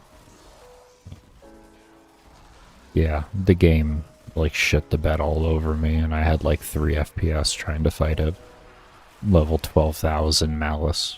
It was not fun. So I opted in for extracting, because anytime I picked up ammo, my FPS would drop to 3.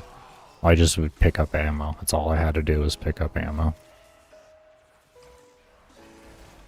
I don't mind acolytes, they're fine to me.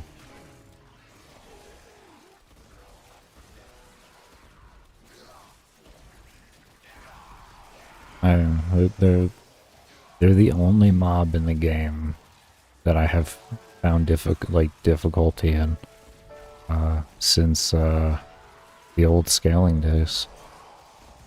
It's the only thing. It's the only thing that scales past level cap. It's the only mob in the game. Endless scaling. At least as far as I know, because I was like 12,300 and change. It was the highest I fought. And that was the highest recorded mob in the game, where it still is. Like, hopefully we can beat that, you know? You know what I mean? Like, yeah. I'm talking about, like, I want to see like a level 15th.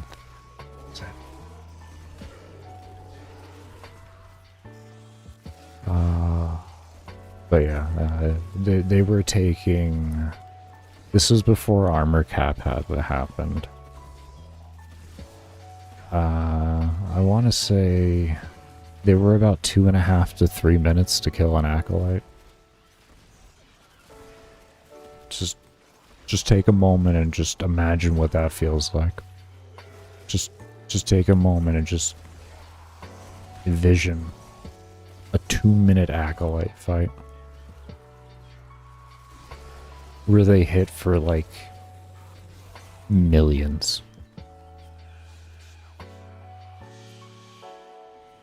God, it was hot. Oculists, if they scan you, sentient fighters won't be far Then another. Yeah. Yeah. It was great. I loved it, man. It was The sentient has detected that shit was hard. incoming. That was difficult. You couldn't CC it or anything. It, like, fucking overguard. That thing was overguard.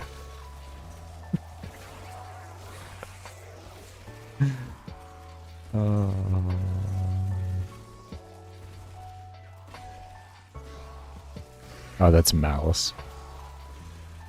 Yeah, the little red thing that you have to roll out of. Yeah, that's Malice. These manifestations, they aren't That's just paying attention. destroy them. That's all that is. We're drawing from your life support. That's simple. Violence is the one, though, that disables your abilities, which is hell on earth. That's the worst one. Violence is the worst one.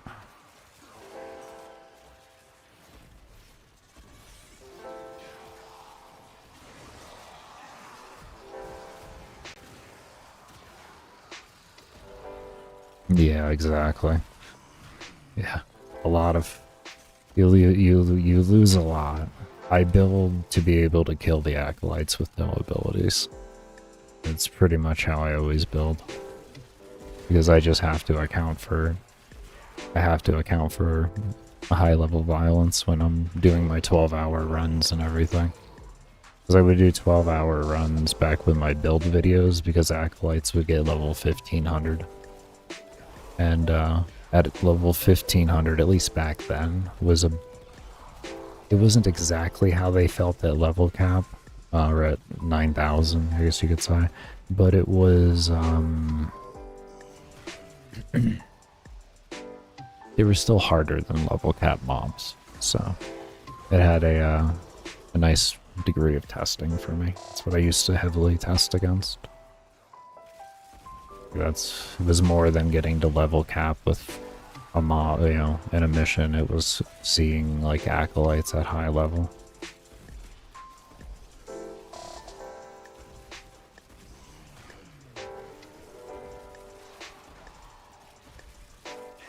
Yeah, yeah. I think if you've been to the level, you should be able to test in the simulacrum for it.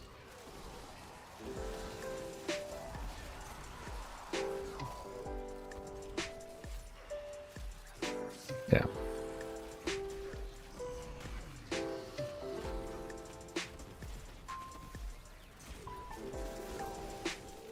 And if they want, just make it a rep item out of Ceph. Cost 125k for it, you know? I don't know, I don't care. Make it a quest line as well. I don't care. It was just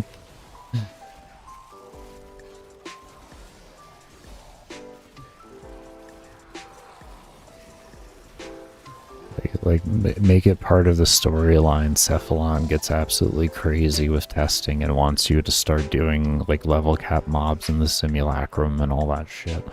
You know? And the only way you can actually unlock it, you know, past MR is by getting to level cap in a mission. So like outside of that, if you don't do that, the only way you get the scaling of the mobs in the simulacrum is via your MR.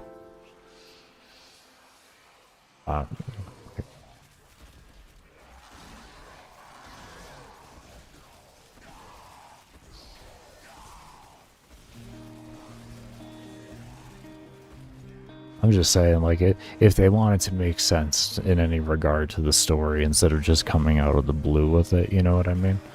Like, they just attach it to a quest line with him, and it'll make sense. Guy's already telling you all the time, don't worry about these creatures and all of this shit.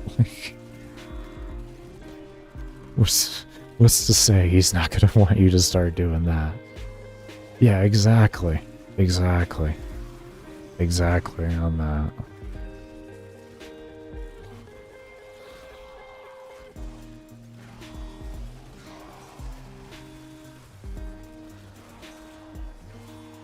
Unreasonable and grungy.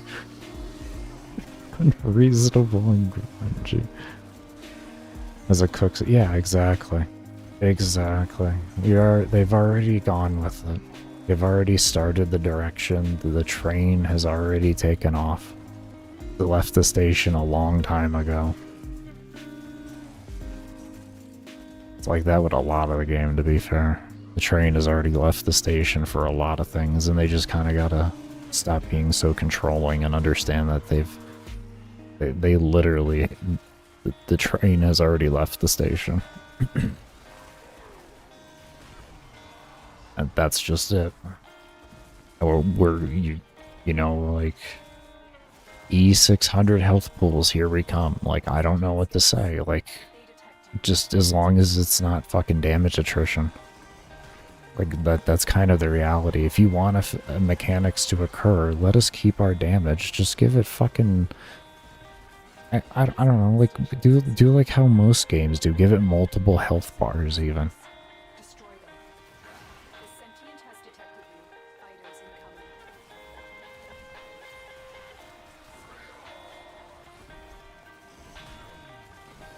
incoming. There's so many options. Besides just nerfing our damage and making us feel like shit. We like the big numbers. It's fine if it still takes a long time to kill a mob. We just like seeing our big numbers that we worked hard for.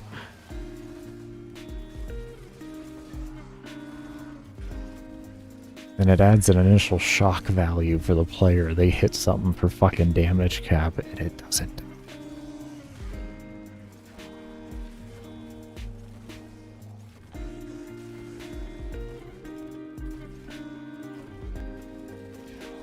Which is 40 million damage become to because I shoot too fast. Yeah. Yeah. Yeah. Yeah. Yeah.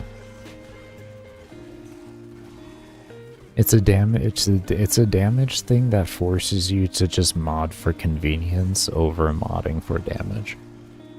And you learn to just do just enough damage. You don't get the enjoyment and the pleasure of doing as much damage as you can. You just learn to do just enough damage because you already know what you're going to be hitting. It's going to get nerfed from anyways. So you try to find a sweet point to where you have more lax gameplay for yourself to make up for the fact that you have to deal with fucking stressing yourself out for a longer period of time due to a mechanic that just makes you do less damage.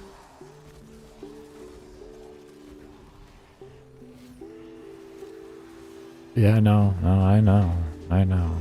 The new boss is an example of it on Steel Path. A fucking... Oh. Yeah. I guess it's a reuse at the end of the day. But let's be fair, it's a reuse boss, but yeah. Yeah.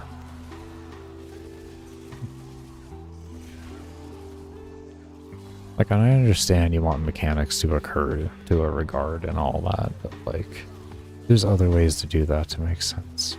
And I know we didn't like it when you made it immune, say, like you did the Jackal fight and stuff like that. We didn't, the speedrunning community didn't really like that, which I don't blame them. Or at least from what I remember, they didn't. But, I mean, there's other ways around that.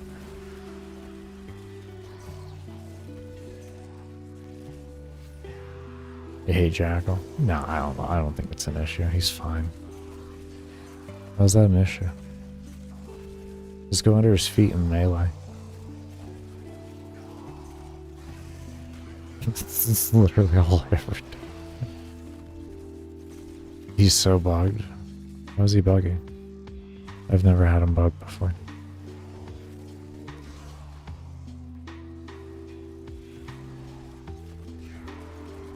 At least, you can't Parazon attack him. Interesting. I can't say I've had that. Is that a host thing? Like, might be like a, you're not host, your ping might be too high, you only play solo.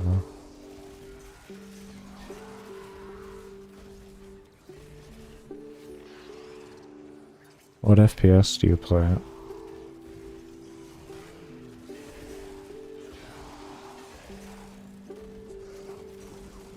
In 65?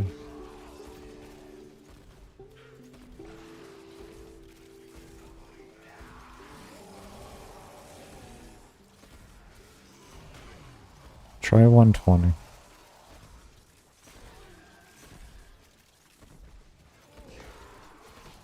You don't want what my original option was going to be. Because what I'm thinking might be happening is maybe the FPS is causing an issue. Like, yeah, because a lot of this game is attached to FPS is why I say that. Like, if you go higher FPS, you get more mobs. Events happen faster and all of that type of stuff. Like, a lot of the game is tied to FPS. So, yeah. Yeah, you can get things like if you go under 60 FPS, you can like avoid. I don't know if it still works, but like you can avoid damage attrition and stuff like that by bypassing it because it's a separate mechanic that takes place in a different mathematical formula.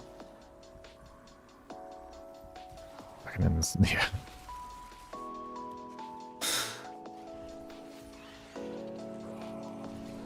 So it's worse with higher FPS.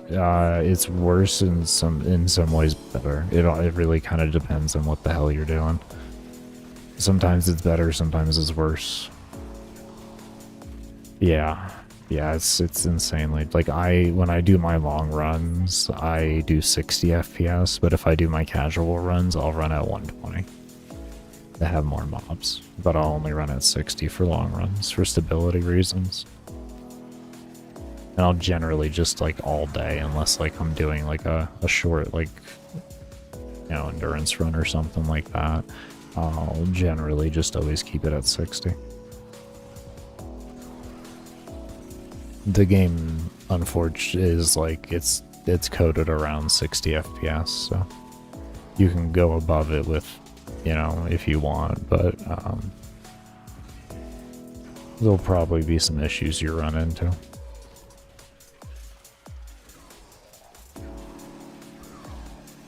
Anytime games are too heavily attached to FPS for mechanics and such like that, it really can cause a problem when things aren't adjusted for on the FPS type deal.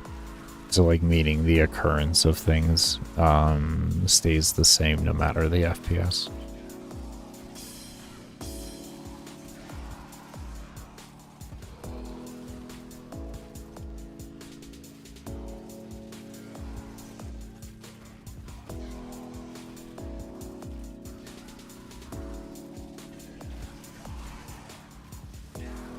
Going through walls, I have him. Yeah, I've had him go through things. That's fairly fucking annoying.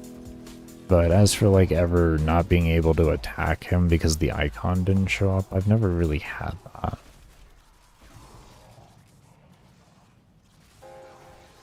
And I would have to assume you've tried all the most common sense things, going into Tenno form, out of Tenno form, running away from him, running towards him again. Losing line of sight of him and regaining line of sight of him, etc. of the sort. Jumping off the side of the map in order to respawn. If you've tried all of those things, that's why I would defer back to maybe like an FPS problem. You know, if it's like extremely common for you, like extremely common. If it's like something that only happens, like say like maybe 1 every 10 runs, 20 runs or something like that, it won't be really, I don't exactly know what would be happening there. That would just be for some reason a script isn't loading that should be loading on a visual UI front. Which, yeah. 10%, yeah, that wouldn't be connected to FPS then. That's just going to be, it's just a random thing that happens then. It's kind of like the, what are they called in here? The thraxxes not despawning and like all that. It's the same platform as that. It's just something goes wrong that shouldn't have happened. As to like why that happens, it's honestly kind of hard to really say. It could just be too much is happening at one time and it gets skipped over. You know, who really honestly knows? It could be a literal just a problem of the CPU not being able to keep up with everything that's going on, and it doesn't get the refresh that it needs to and everything, and yeah.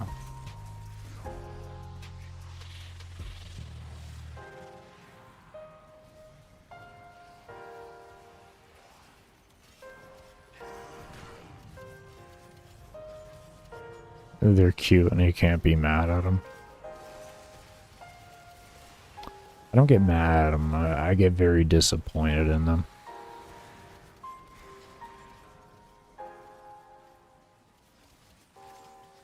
I get disappointed.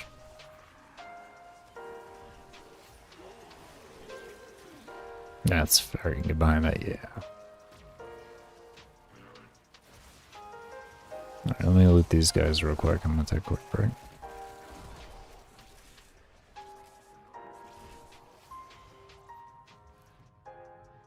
Like 3 seconds until, oddly enough, thraxx is.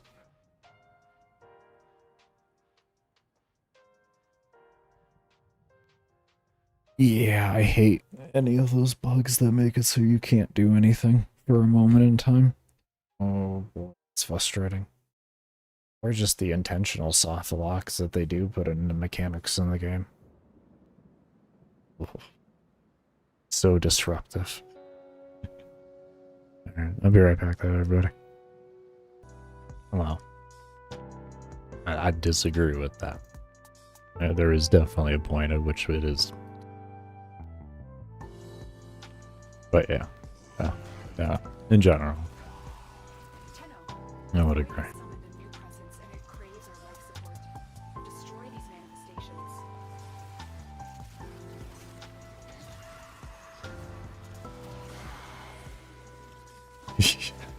It's just, last I checked, you could die from drinking too much water. Oh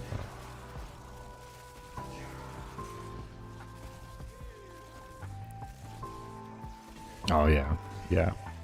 It's very, very hard to reach. You have to be intentional. You have to be intentional. I mean, you have to be intentional to drink a gallon of water a day, to be fair, even. No, that's about what I drink. It's a gallon of water a day. It's about that. About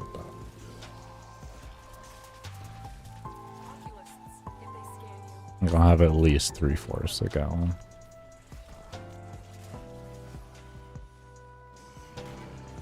Right now, it's definitely a bit more. Staying up, I mean, you're generally going to be more dehydrated if you stay up late. You aim for not being thirsty. I hear you. I hear you. It's really dry where I live, so.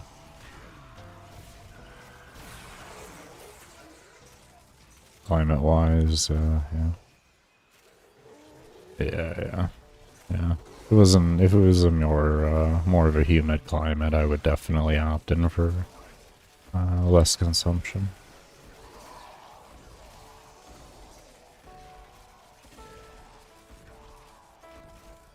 Fairly normal to have 30 to 40% here. Fairly normal.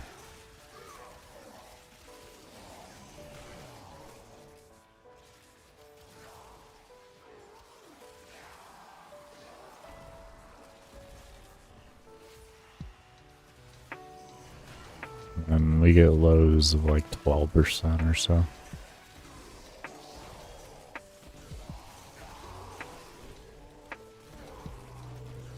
Yeah.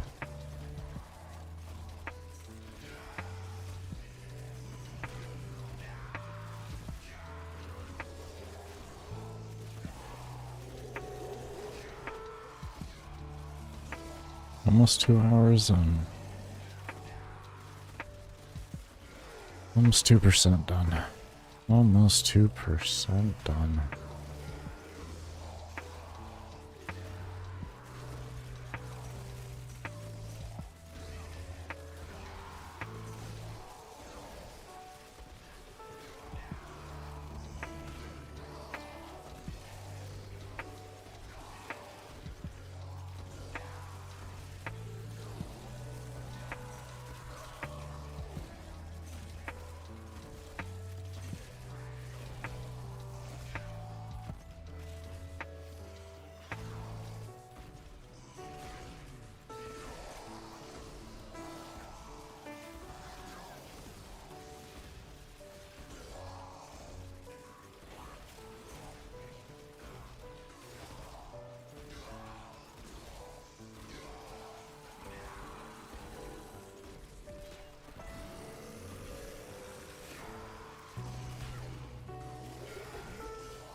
Oh my god, that Twitch hurt.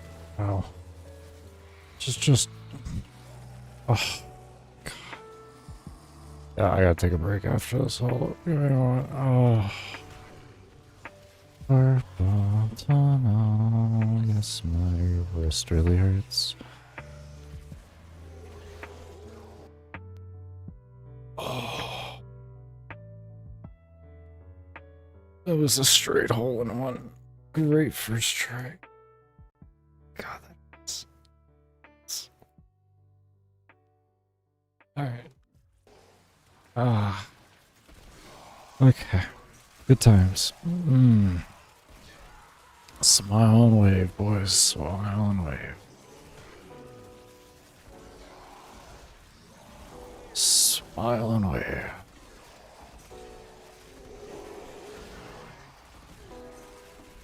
What's funny is honestly, it looked like a golf putt.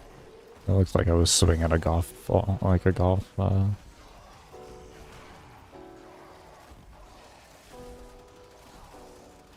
Nope, that's gone. That's gone. There was a specific name I was gonna give it. It wasn't like a putter or anything like that, but Void manifestations yeah. drawn to this cursed place of stolen lives. They will drain your life support unless they are destroyed. Oh. Oh, that was so fucking... I told him no, and I twitched it. I gave him it. I said no. Oh, I think that was my wrist telling me no. God damn, that was unreal. That was Unreal Engine 5. I tell you that much. Oh, man. God, this hurts. That is fun. Oh, well. Gotta reset my sleep schedule somehow. I might go take a nap after this. His wrist. Holy fuck. That was win. Oh, that was such a great win.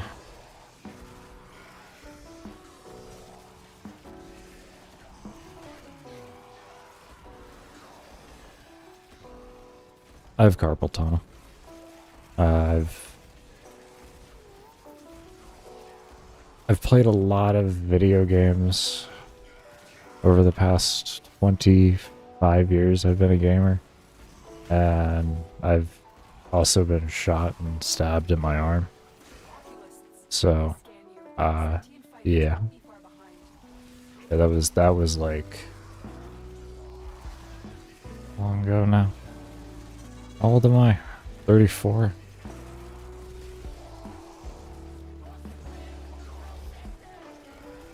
13 years, 14 years ago? Yeah, yeah, yeah.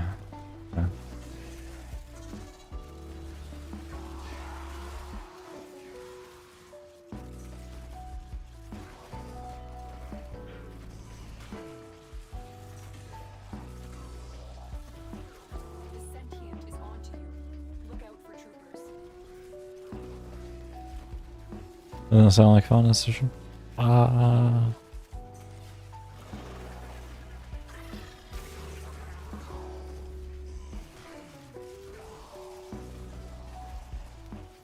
I don't know if I want to use the word fun, but it certainly provides a challenge where there probably shouldn't be.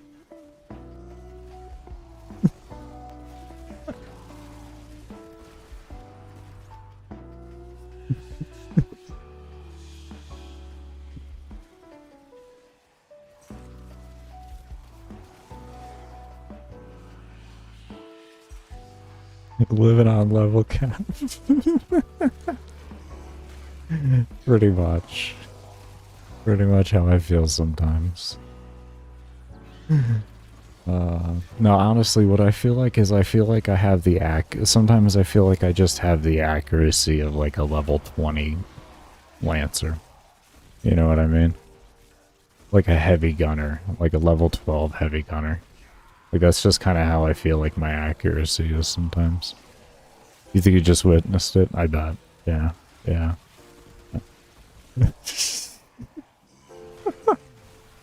so, so no, I don't ever feel like I'm at level cap and I got 100% accuracy like these little shits get.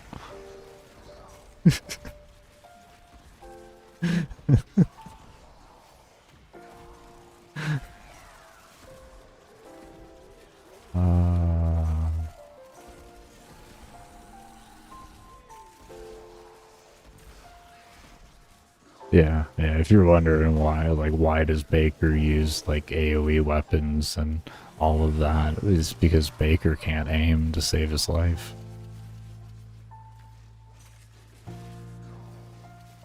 Somewhere king to level 2 to 4 capture on Earth. Yeah, pretty much. Like it's your first. You know, like once you you load in out.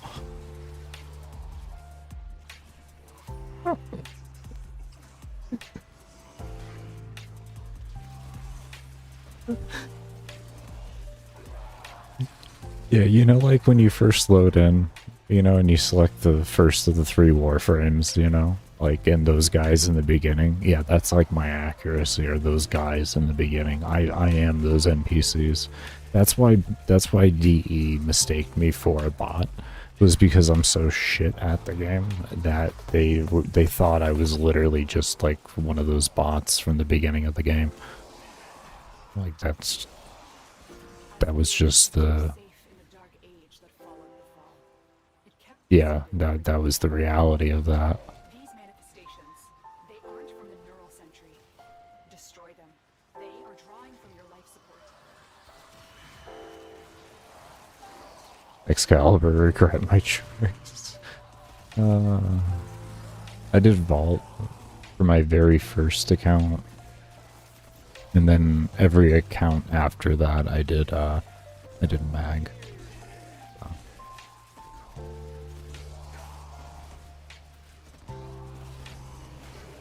If anyone's wondering, like, well, what do you mean you have multiple accounts? Well, I mean, that's, first off, it's not really anything new on Warframe.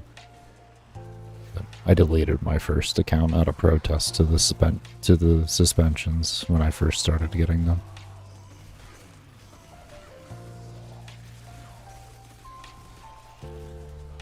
Yeah. This is what we do. They were like, you could receive a ban, and I was like, well, delete my account then.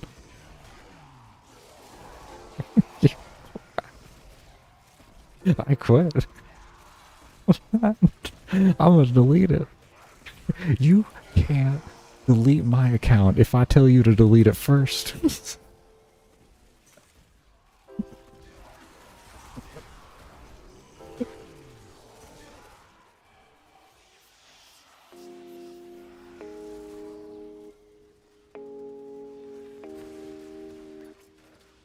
Come here, Mania. Come on. Hey, buddy.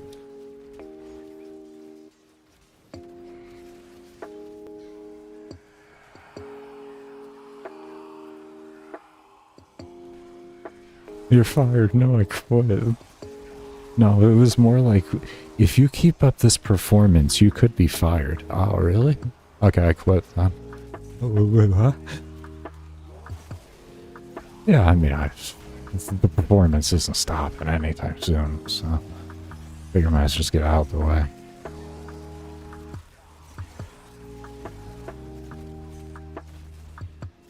Call me a bot and such like that. Call me a cheater. Oh. Sentient scouts. If they detect you, fighters will soon attack. So, like, if anyone's wondering, like, the different things that I went through, and the extent that I went to, like, be where I'm at now, now y'all really, you know, like, yeah. I've deleted account, I've gotten double digits on suspensions.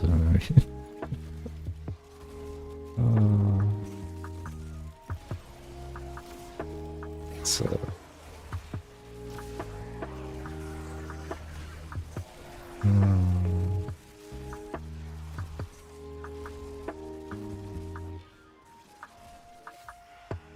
HR agents hate this one simple truth. You know what? That doesn't sound like fun either. No, it wasn't.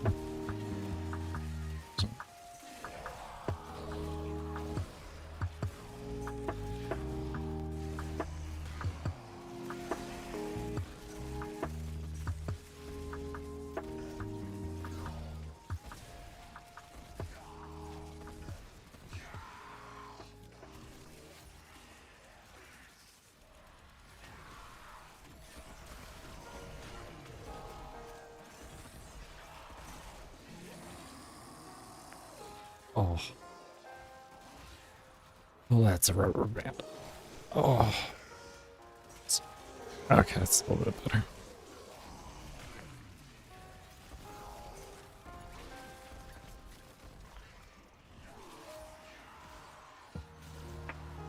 You got under a minute. Got under a minute. You take a break. Got under a minute, old man. Fuck over yourself. You got under a minute. You've been through worse. You've been through worse. Quit being a baby.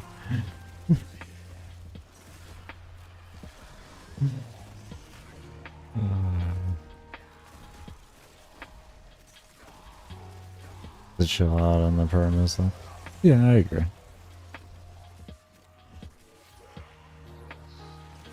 I mean, I haven't seen anything happen in a long time, to be fair, though. I haven't heard any problems in a very long time. I don't know if people just aren't complaining or what, but I haven't seen any issues. Like people making videos. That is like I don't consider people coming into chat and saying something as a valid complaint because I can't verify it, nor do I honestly care to verify some random person at the end of the day who doesn't want to make a video on something they find to be a problem. You know what I mean? If you don't want to take the time to put it out there, then I gotta give two shits. And even then, like, I can't do anything for you. I had to fight my own fight. No one...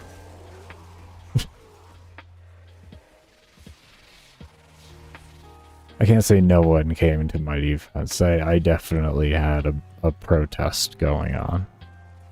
There was definitely a very big protest and a lot of...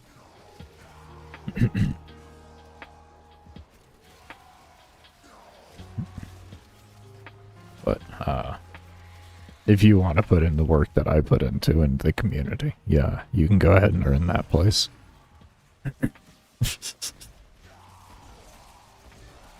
I'm not consistent. I'm not consistent on it. You know, I didn't give it my all, I guess you could say. I didn't go until I'm 2035 and stuff like that. I've left over various reasons in the game. Oh. even like to go make my own game, which was its basis of leaving was the fact that at the time DE was actually not, they were still holding to the fact that they may permaban me and stuff like that back then. Like if I mess up, like, I mean, if I was hacking, of course, nowadays I would obviously get banned, but like, meaning I would continue to receive the treatment at which I was receiving before, because that was what it was at the end of the day. The way they treated me this time is completely new. It's not like this was like this before I came back. Like before I came back, that ticket is what was that. Before that, I just, as far as I knew, it was like, you know, we're going to be watching you really, really closely. So it's like, well, if you're just going to be watching me, I'm just going to let you know if I'm doing it. If I'm doing a big run, I'm just going to ticket you and be like, hey, it's me. Just expect this, please. Yeah. It's going to happen. Don't know when, but just know it's going to happen. I mean, this one was like, I was actually going to, but I should already be like, right now, I should be at like 160-ish hours or something like that. 130. But yeah. We're at 130 minutes. 130.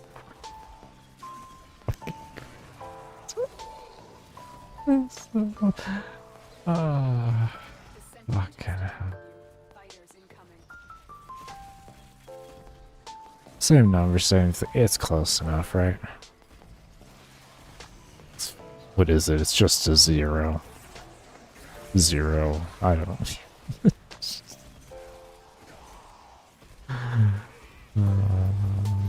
Hey, it's me still not hacking. Yeah.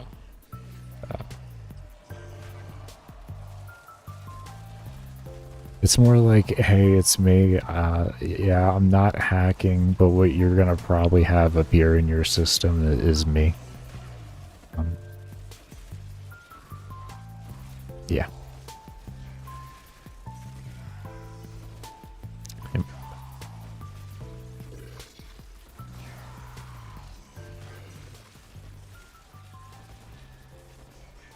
That's a factor of 60. Yeah, exactly.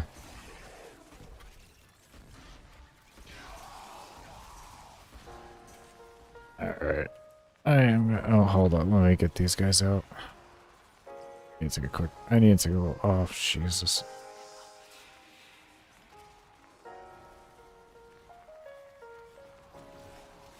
Just die.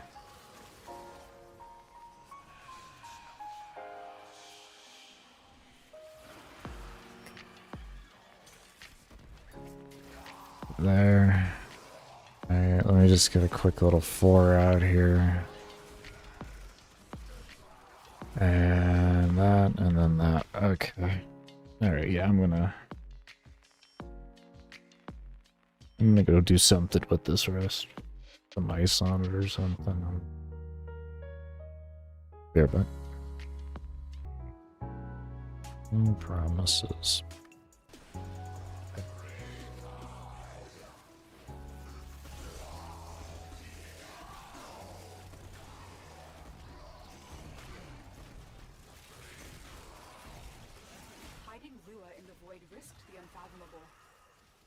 We are seeing the consequences of that risk now. Destroy these void-stained enemies. Probably should have rested longer.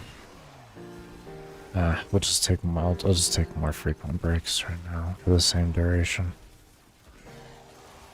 That's all. I don't want them to be longer. I know it kind of like might even itself out more or less, but I don't want my breaks to be too long. That's the main thing.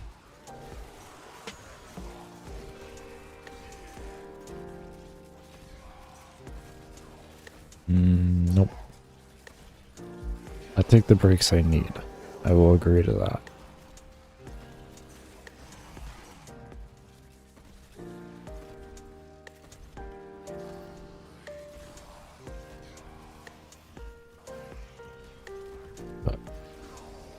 gotta push my. This definitely a push.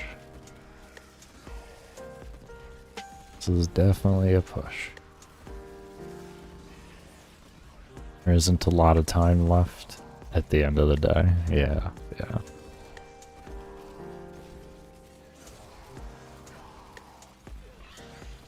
Something about marathons. Exactly. Exactly.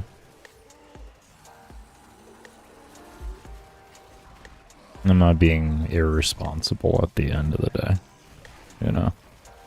Kinda the easiest way to look at that. Instead of like 15 to 20 minutes for breaks, I can do 10 to 15 minutes. That easy.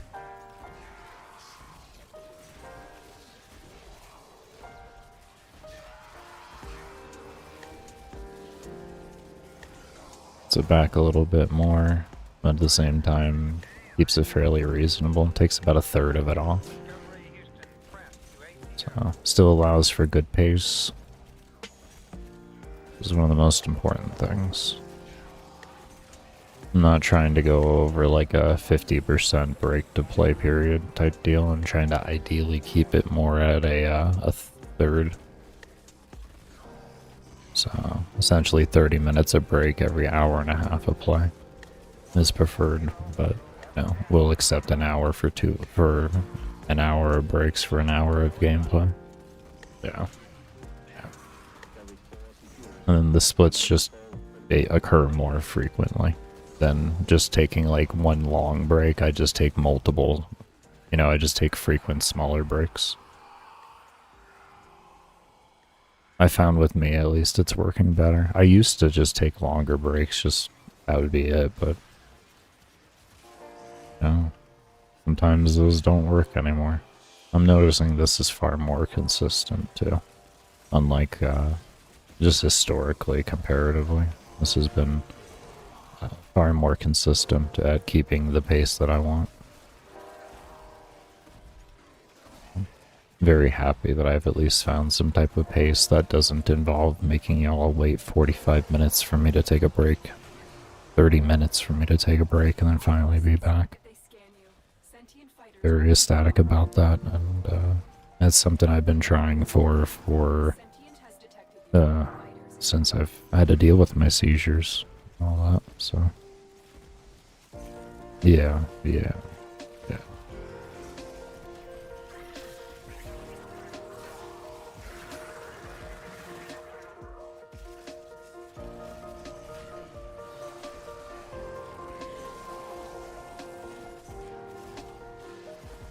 Because I also don't want to be doing this forever.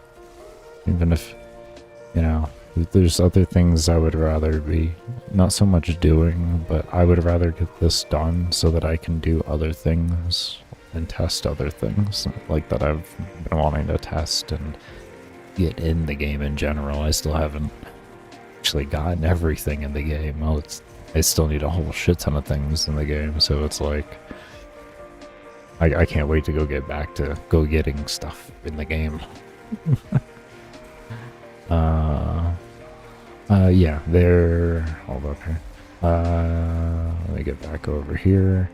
They're related to two different things. Both of them are hereditary, but a prominent serista magna and extracerebral fluid. So essentially a part of my brain is bigger than it should be, and the cushion in my head, like the fluid that we have in our head to cushion our skull from not scraping up against our brain, overproduces. And the pressure from the mixture of them causes seizures. So my medicating is me draining fluid from my head.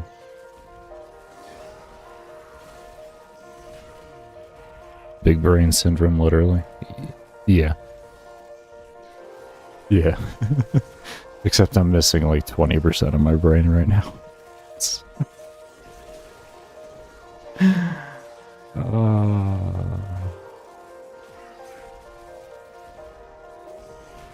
I have my problems. It's a really unfortunate mix of things. Yeah. Yeah. It's life. What are you gonna do? You make the best of it. So I sit here and play video games. And at least try to do something decent on them and work my brain as hard as I can. That's pretty much it.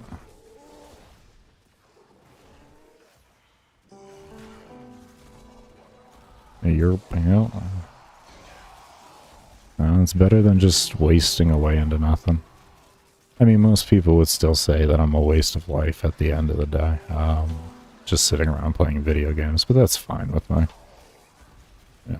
At the end of the day, I'm more content where I'm at right now than drooling on myself and having seizures in the double at least 20 a day. Yeah. So I'm heavy chilling on that. People think what they want.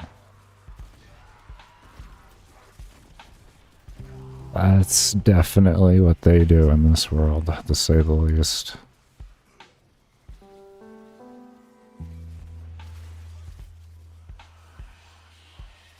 That's how bad it was? Yeah.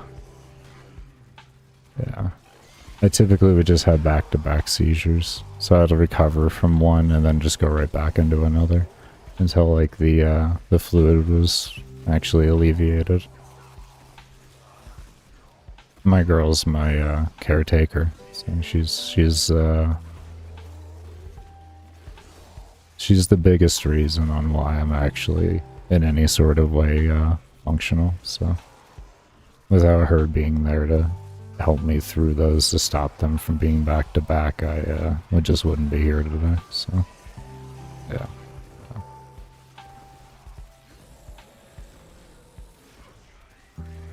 So I do owe her a lot.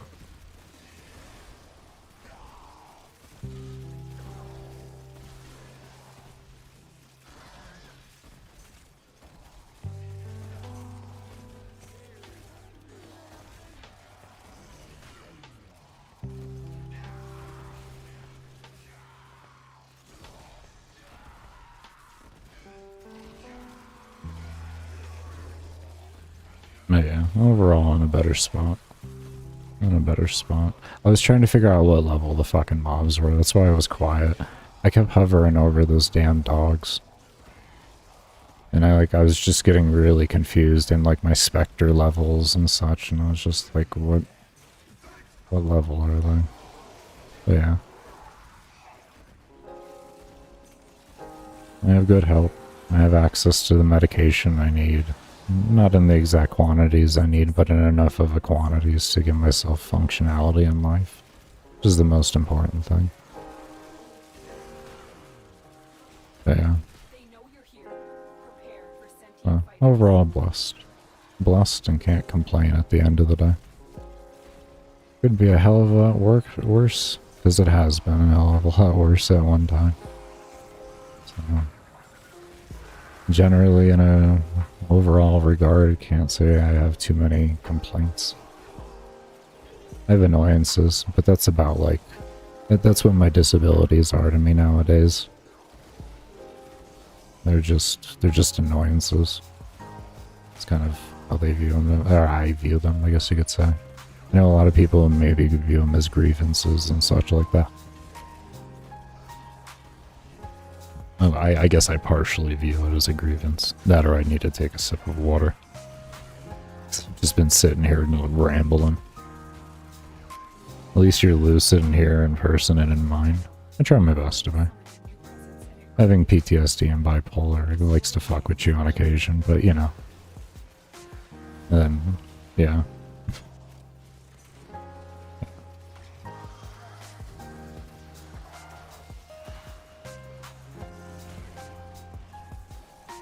Yeah, I mean, overall I try to keep myself mentally there and sound.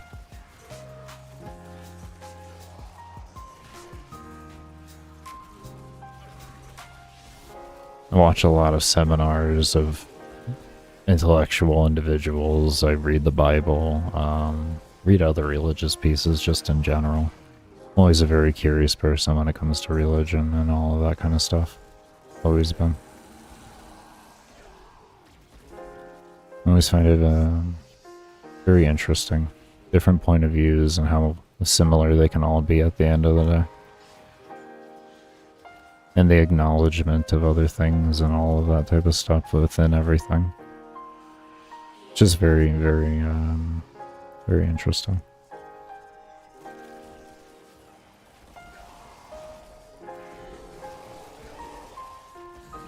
But yeah.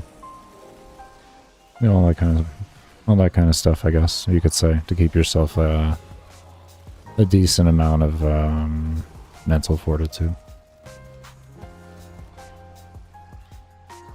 Yeah, I would imagine if you were to just view your disabilities as a grievance, it would be extremely rough. If you just view any hardship in your life as just a grievance all the time, I could imagine it being rough, just in a general regard. So, yeah, I could definitely see that.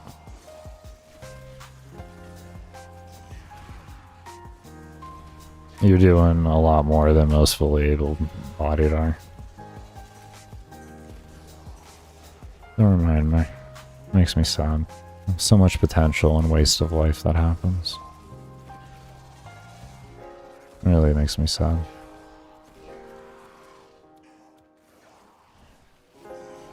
Everybody has the potential of greatness in some sort of way. It's just up to you to figure out how to express that avenue of that.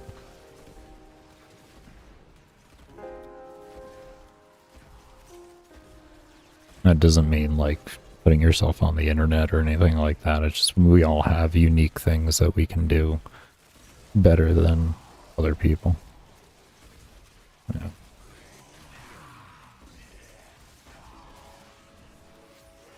Best you can do is improving yourself. I agree with that. That's a never-ending game right there. That's called the game of life. That's the true game of life. Is self-progression. Without losing yourself in the without losing yourself in the pursuit of growth. So ever improving yourself without losing yourself to the pursuit of growth. Because once you do that, then you're no longer growing at that point.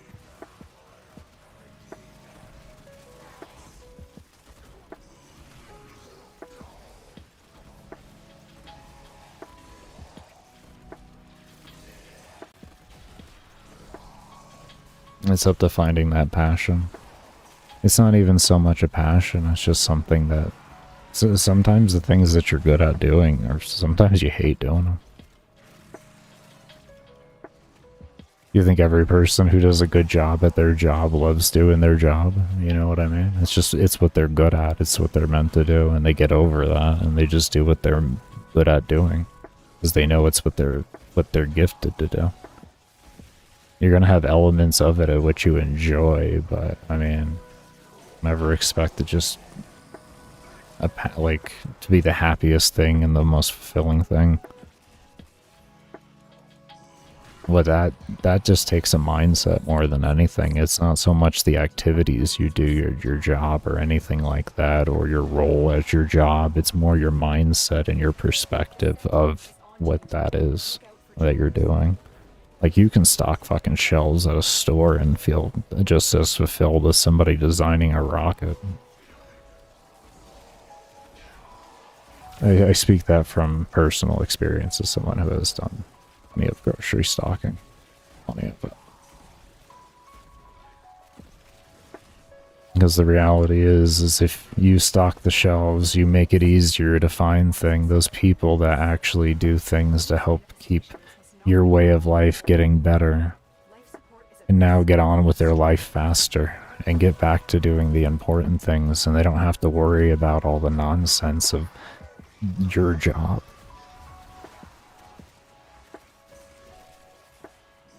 Feel like your job's really annoying? Yeah. It'd be annoying for a brain surgeon too. who just finished brain surgery that have to deal with that too.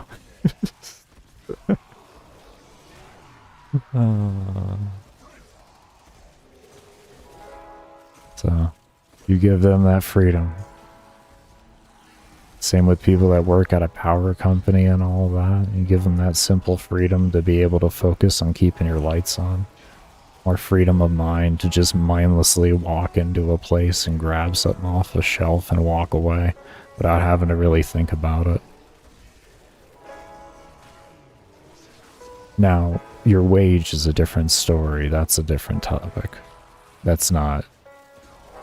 You shouldn't attach your worth to your wage. Because that's not your worth. That's just shitty people. Everybody's going to try to do things for the cheapest because of how everything's set up. Can't get mad at people at the same time because that type of environment is what allows you to have the prices that you get. That you could consider high right now, but in full prospect could be far worse. Could be far worse.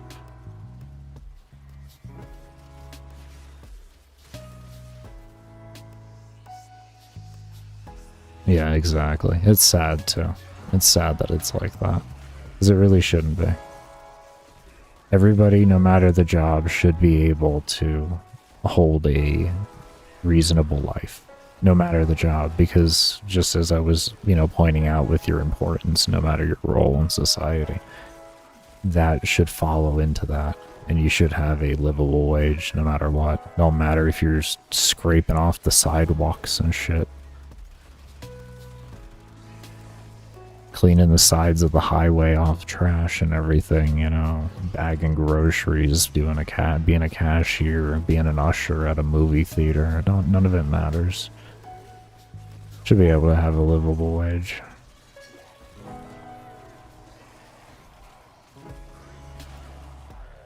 It's just trying to implement that into today's society. I feel like I don't know exactly how that would look. With the way everything's already currently set up, I think it would become a very rough situation.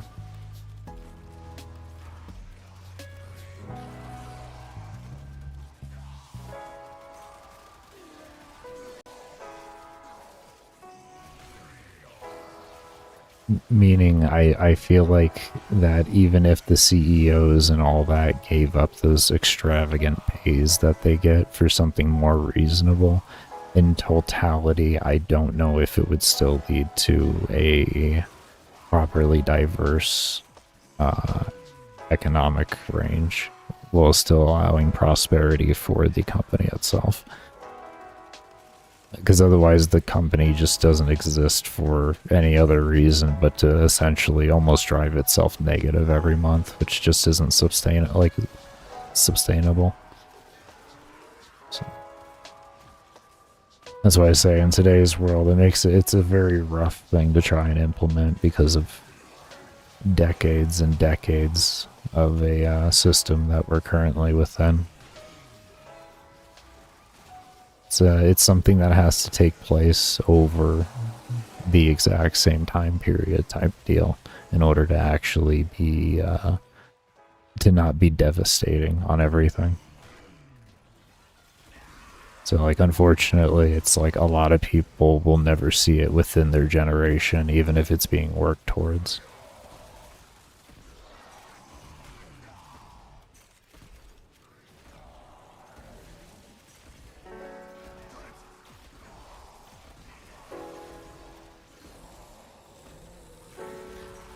Yeah, trying to find what you're looking for in an unorganized mess. Say a truck just comes and then that whole truck just gets unloaded into the back of the store, and because there's no stalkers, it just sits back there. And it's just a bunch of just boxes that you have to go through. Yeah. Not to mention, with some products, that can actually even become dangerous. Some things are very, very heavy when they come in pallet form and everything like that. There's thousands of pounds there.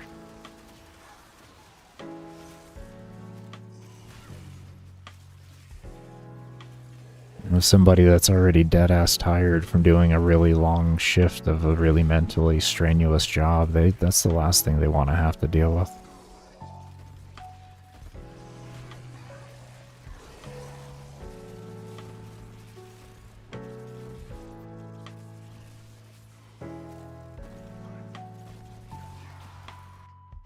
Break.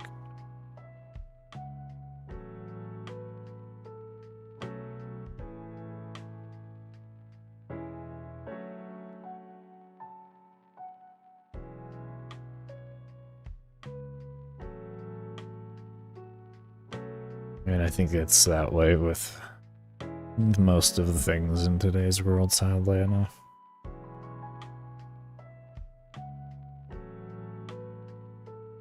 We have in our heads of what a perfect world would look like, but achieving that is the problem.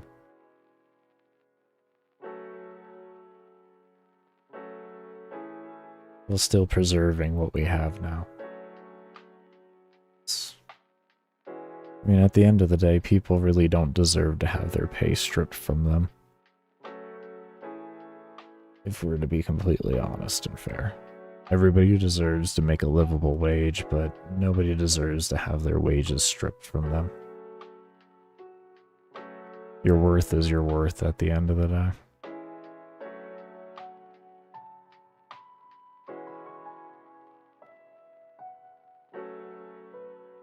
It's kind of hard to put a worth on somebody that can properly manage a multi-trillion-dollar, multi-billion-dollar company and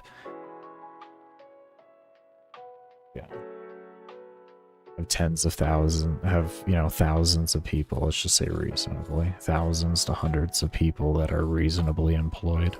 There's of course all the other people that aren't. That's why I use such a low number.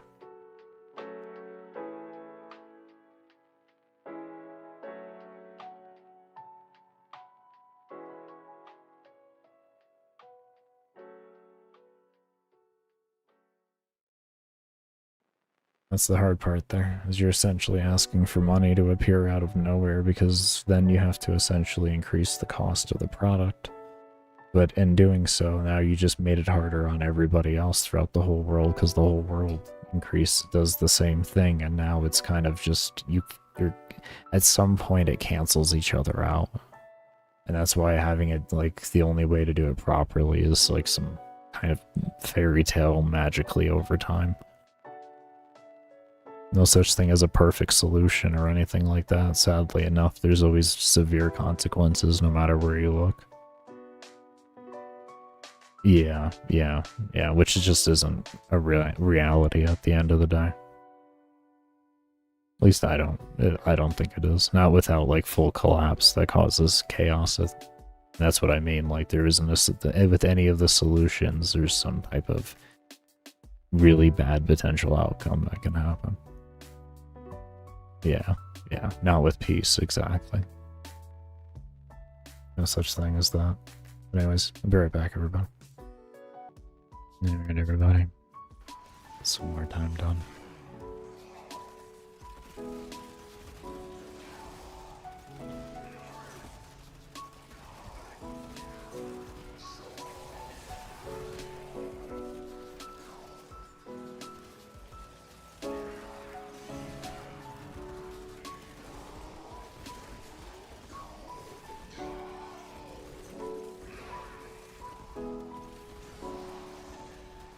It's not Nekros Prime? No.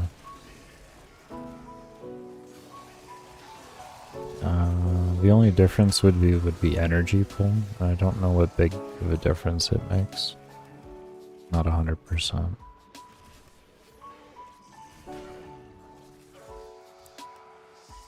I don't think it's too big, but I think it's enough.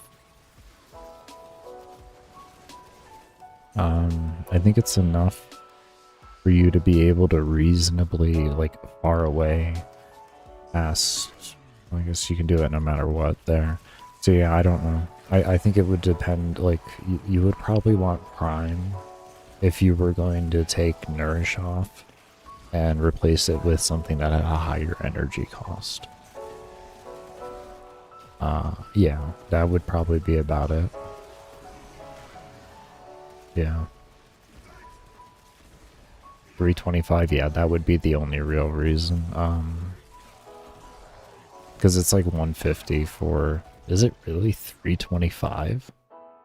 Is it really that high? Pretty high. I didn't realize it was that high. You're not sure? Oh, yeah, I'm actually literally checking the wiki right now. Why am I checking the wiki? I'm literally playing the video.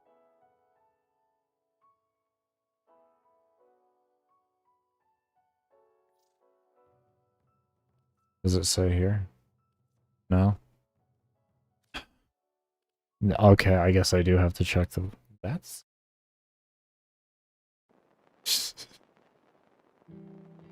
You know... You would think. You would think. 190. 190. Okay, that sounds more like it. That's what I thought it was. I thought it was around 200. Okay, I was like, I don't remember it being like 300. That's a bit of a... Okay, that's a bit of a different story. But yeah, no, 190. Yeah. That doesn't... Yeah.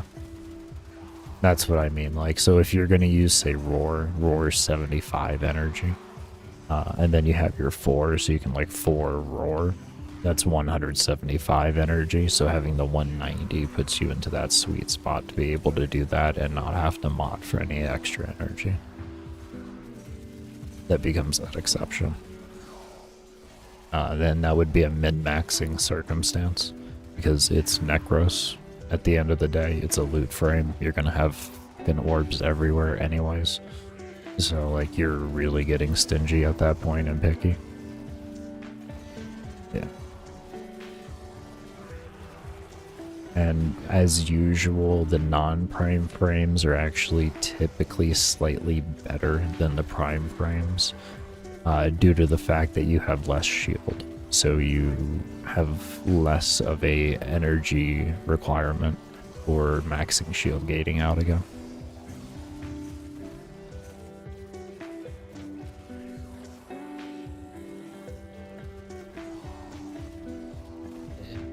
That's why I say shield gating isn't a good mechanic in the game. Never should I be able to say that. I should say it doesn't matter, but actually min-maxing, it's always better to have non-prime. When it comes to high-level content where you're guaranteed at one shot, you always want the less shield option. Whatever that involves, that's the one you want.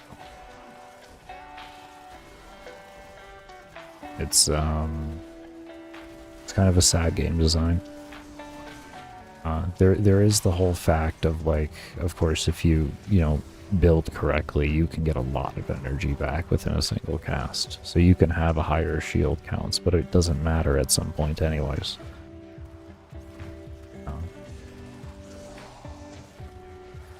I mean, I guess it matters out of the fact of, like, duration, but you still have to use mods for that no matter what. So it's better just to use, like, Catalysting Shield like I am at that point, because you're required to already do that to get the 2 sec, but it was like 2 seconds or 1.5 second shield gate. Well, there's nothing saying that you can't just get the prime version and then rock the skin on it. My normal mag had the prime skin. Void manifestations drawn to this cursed place of stolen lives. They will drain your life support unless Yeah. they are destroyed. That's no problem.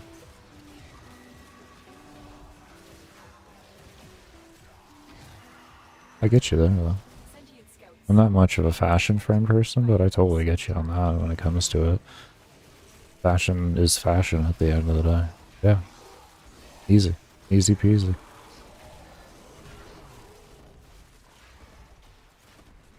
The sentient is onto you. Look out for troopers.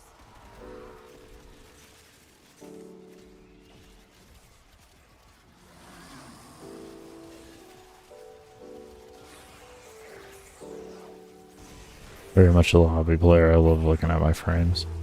I hear you. As I've always said, I enjoy theory crafting too much to dabble into what's it called, fashion frame, because if I did, I would treat it the same as what I do on for theory crafting, and then I'm not getting any theory crafting done. So typically what I do now is I just hit randomize a whole shit ton of times, and then, like, you know, I just pick some colors that I enjoy. Because, like, D's actually done a really good job at randomize. I will say. I'm fairly impressed at how good of a job they did on it. Not a theory crafting person. Understandable. You don't need to be in this game. You really don't. Just throw the stuff on and have fun. That's literally it. You don't even need to copy builds most of the time. Yeah, you may not kill things instantly or something like that, but generally you're going to be able to do whatever you need to do in the game. Yeah, I don't blame him. I don't blame him. That's the way my girl plays. That's the way my girl plays too. And I've done 15-hour runs with her in duo, so like it's not really a thing. You know, that is at the level there. It just doesn't matter. Enjoy yourself, have fun. And she made her own Octavia build for that and everything, like her own weapon builds and everything like that.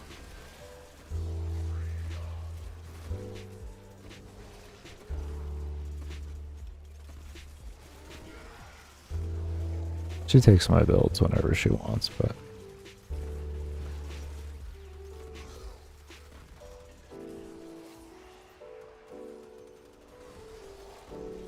exactly.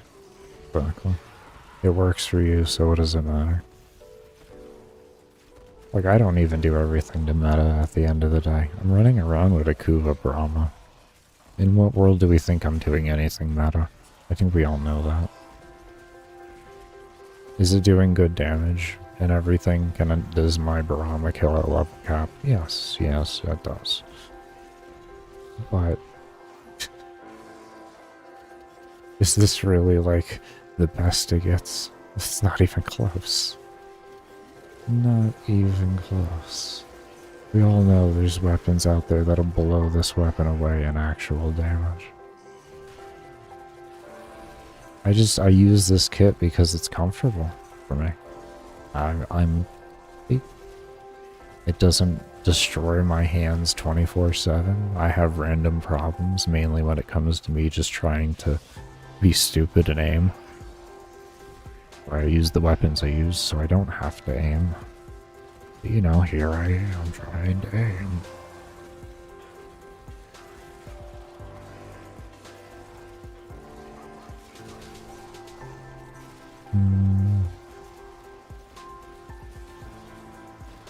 I just know there's weapons that hit far harder. I too frequently see setups doing like damage cap on things, you know. I'm not hitting damage cap. I don't think I am. You can obviously tell I'm not. Level 1k is not dying in completely one shot. It takes like a little bit of it just takes a second. Let's see. Like, obviously not damage cap.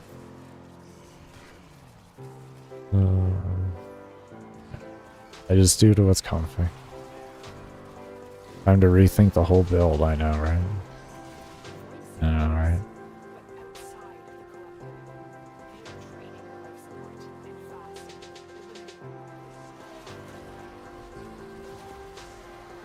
Oh my. There we go.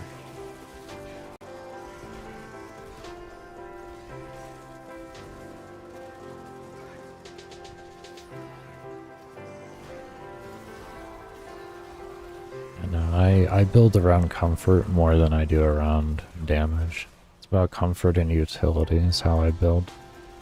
I believe we to do enough damage to do anything you need in the game is extremely easy to do. So the most important thing is to to focus on is making it as comfortable as you can to actually play it. That's where my play style is.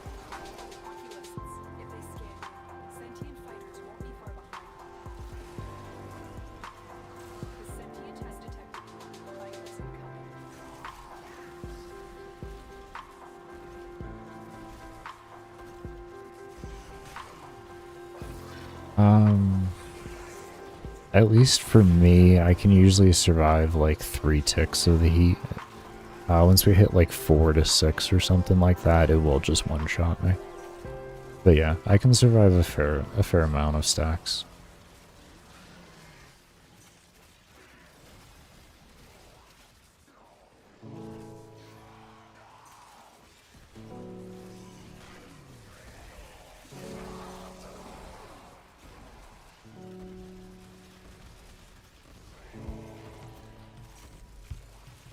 I agree, Answer. I agree. I was even saying it earlier, World of Warcraft is a good example of what happens when you unfortunately try to go and focus on the competitive crowd. The game isn't in a good spot in that regard. They're actually dropping pretty much all their esports and everything from like them sponsoring and all that. I know they did Arena. I don't know if they did Mythic Plus. I'm 100% they did Arena though. Which is crazy because that was the start of esports for World of Warcraft, was PvP.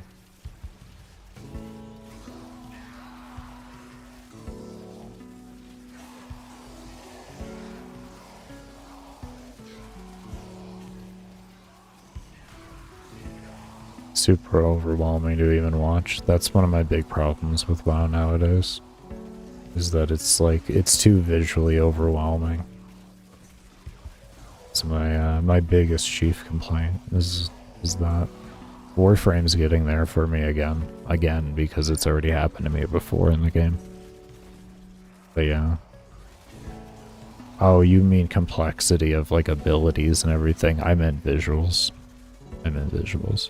World of Warcraft has actually gotten far more simple. The basis of World of Warcraft now is dependables, essentially. So your rotation is, it depends. That's your rotation. It depends. It depends on the procs. It depends on this, that. It just depends.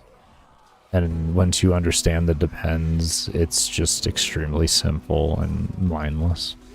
They even now have a 1-button rotation thing where literally like it'll do the rotation for you based off of circumstances and everything. And there's one that's already pre-set up where you can, I believe you can change it a bit yourself. But yeah, they are addressing the complexity of that and trying to make it more like classic WoW, where there really wasn't much complexity to the game. It really wasn't. Yeah. No, they're doing decent things with the game in that regard. You just say, I will say that. There's other things, not so much, but I think WoW is getting the idea of what they need to do, and they're slowly working towards it, is what I can say. They're slowly understanding what they needed to go back to in the way of mindset. And I hope that they continue to do so. Rating, I still believe, rating a Mythic Plus is still a bit too overwhelming. But there's a lot of nice casual content like delves and stuff like that. That's not really like the biggest of deals. Like I enjoyed delves. Delves were actually a lot of fun. They're solo dungeon system with a line of scalability. Yeah, definitely not bad. I would, of course,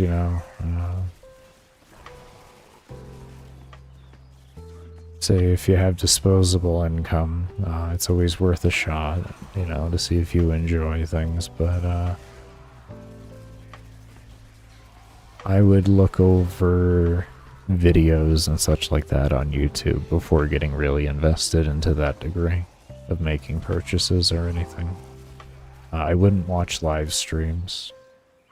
I would definitely watch like videos of like, you know, new player guides or stuff like that, and like, you know, all of that type of stuff.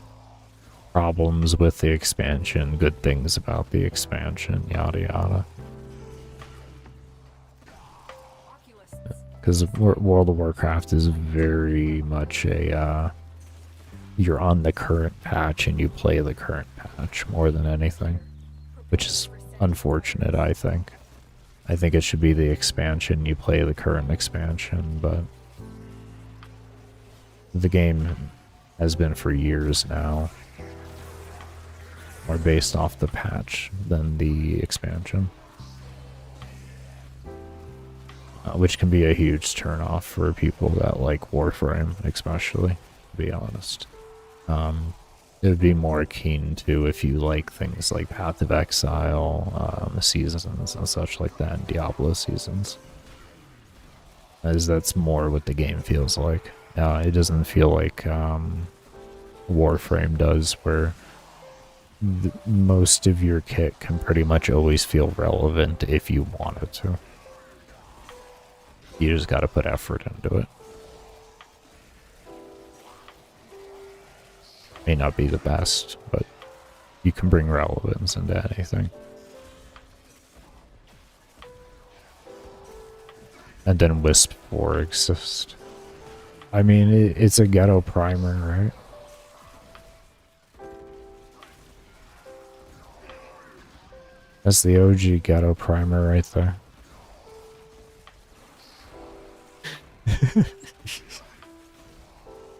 You gotta remember how old she is as a frame. She's pretty old. She's like pre-2020. If I remember correctly. Might be giving it too much credit, man. I won't disagree with you.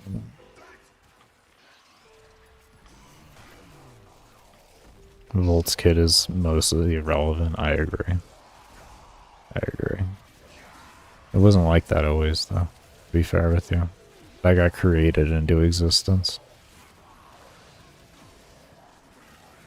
Especially nowadays, it has so much for, like, his one is so strong nowadays, now that it doesn't combine with mod elements and all that. So, like, you can run, like, a corrosive electric.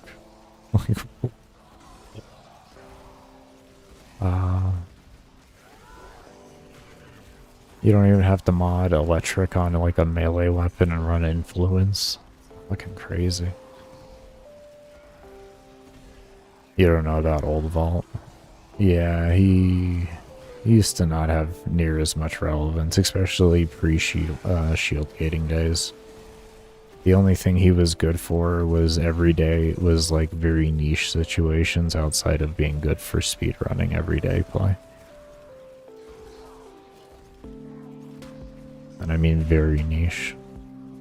Like, he was one of the best defense defenders because his shield is duration based, but it required a lot of annoying setting up to do, so it was very situational. It was just generally better to use like Frost or something like that,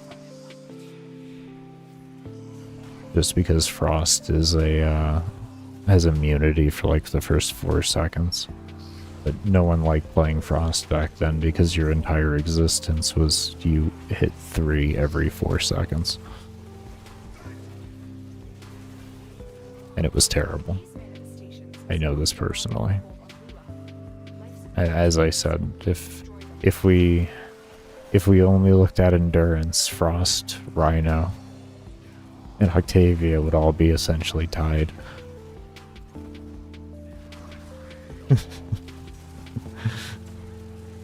And a lot of defense.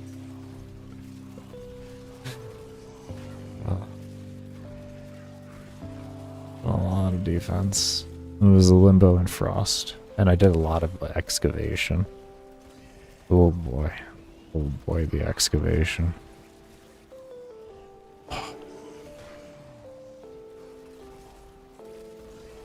Irrelevant frames? I would heavily disagree if you know how to play him.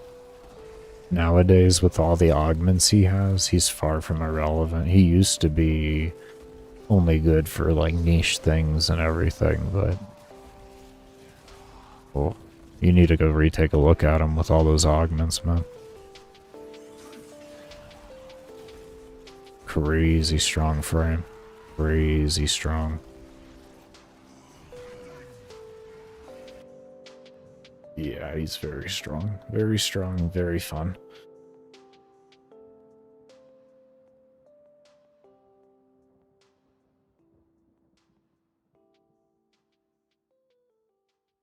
Alright, I'm gonna go ahead and take a break, everybody. I'll be back. Alright. Get back to it.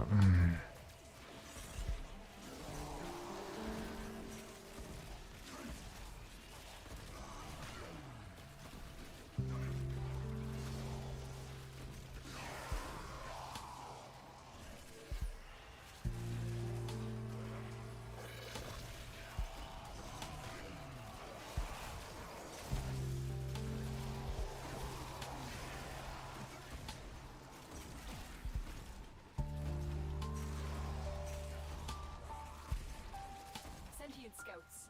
If they detect you, fighters will soon attack.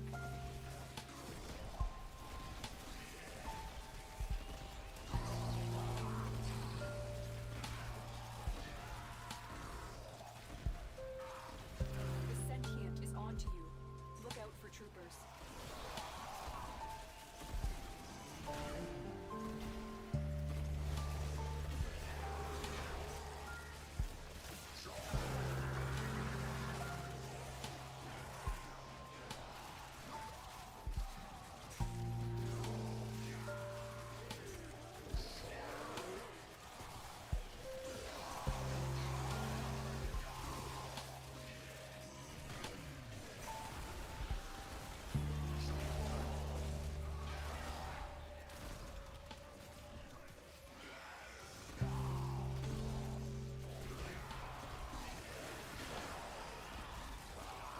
Is my damn, that Octavia is still alive at 1200. Good. Good. It means all the changes I've been making are doing good. I've been working really hard at trying to get these specters to stay alive because with the introduction to the armor cap.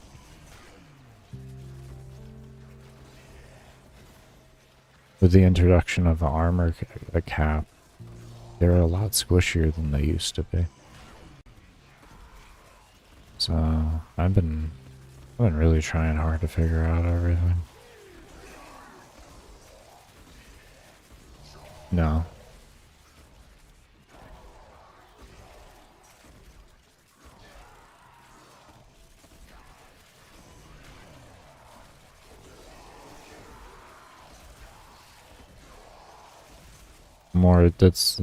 She's just more of utility. What I'm trying to learn is how to be able to transfer this between any specter type. But this is a good beginning right now. This is a good beginning. Good news for me.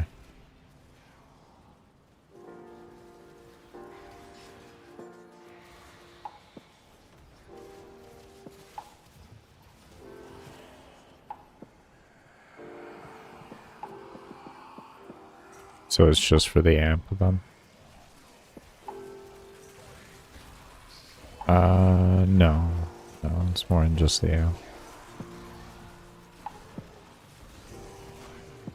You have amp, you have the ball, which is a distractionary thing. You have the mallet in general, just to help even further with distracting.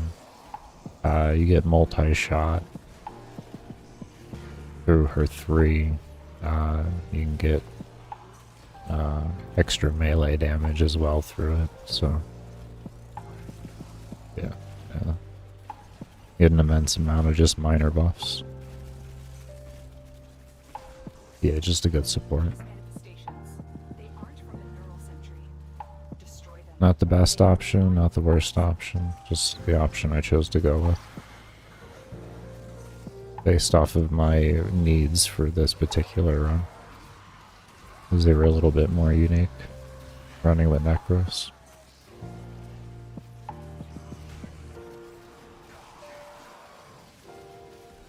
I usually use like Dante or something like that.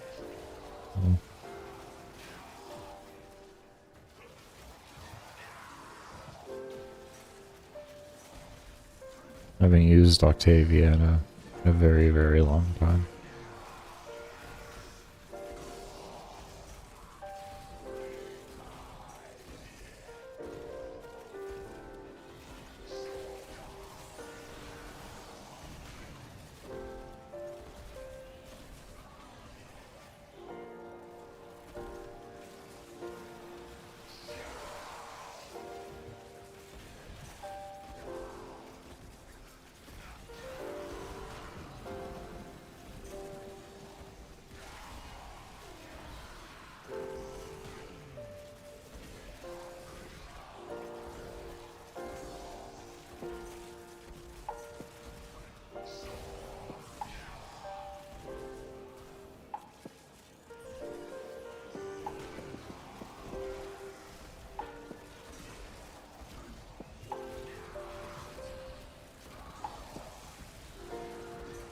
It just adds extra layers of security. And before the armor change, it used to really help the extra specters that you could put down and everything. But he'll buff your own guys, your shadows with overguard too, so helps with their survivability and CC immunity and such. Yeah. Does overguard have? Yeah. Yeah, it's a shorter shield gating, if I recall correctly, is the exact mechanic. It's just a shorter version. Those oculists are scanning for targets.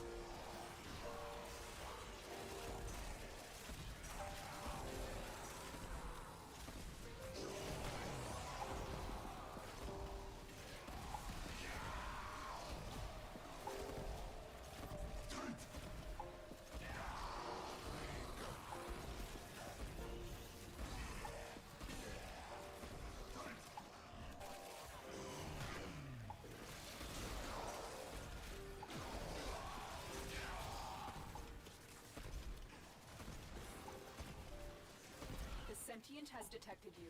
Fighters incoming.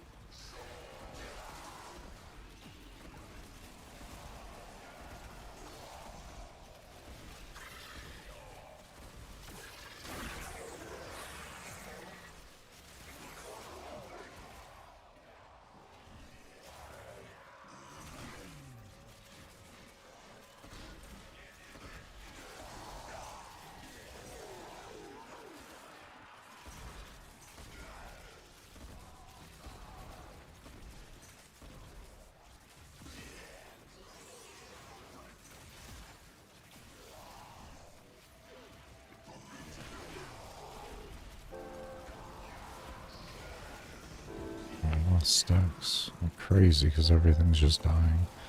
Alright, I'm not even gonna worry about them then. I'm still killing things too much or too fast to worry about that. Oh my.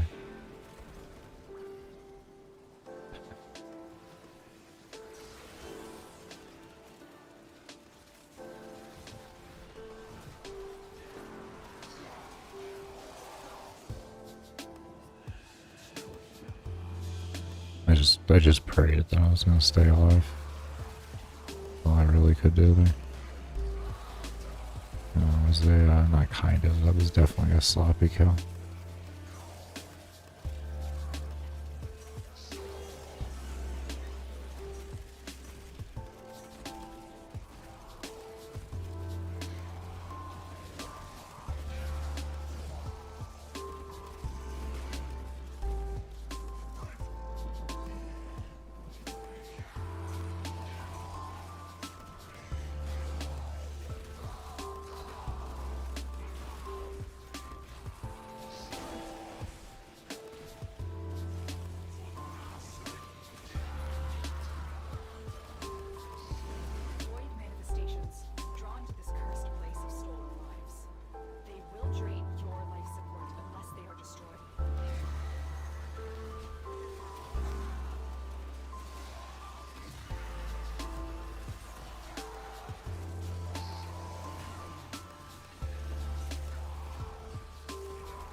Single proc.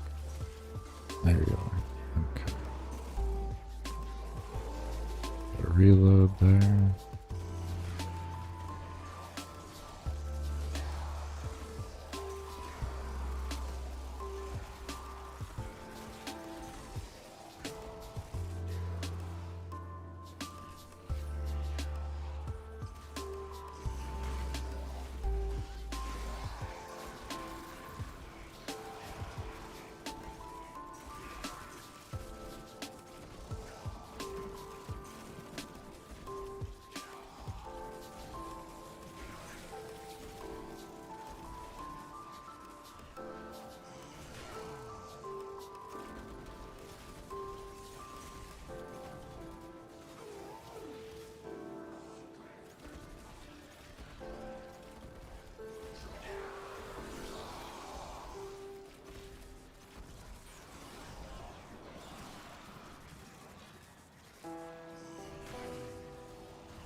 Sentient scouts.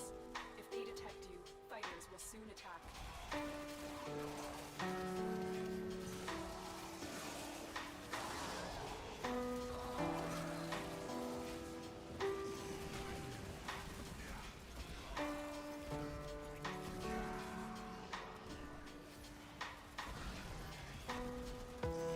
They know you're here. Prepare for sentient fighters.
Damn, Baker.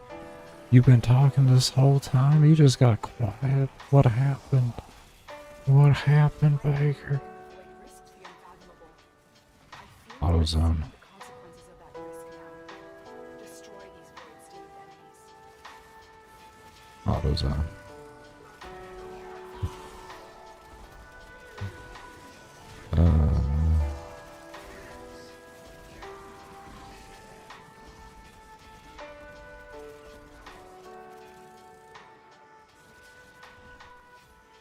Just that sixth stage of insomnia.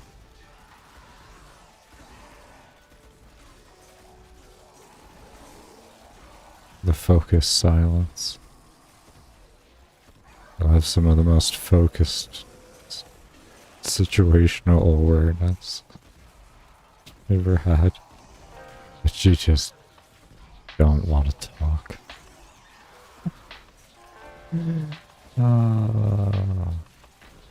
Good times. Good times. Almost 200 minutes though. Look at that. That is hot. I'm gonna take a break here. It's been 15 minutes. Yeah, I'm assuming being left alone doesn't exactly help with speaking a lot. No, no, it usually doesn't.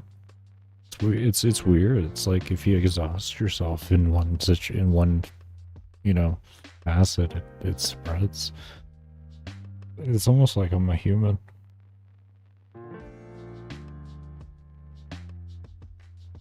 That's impossible. I'm a ginger. I'll be right back though. Let's go ahead and jump back in.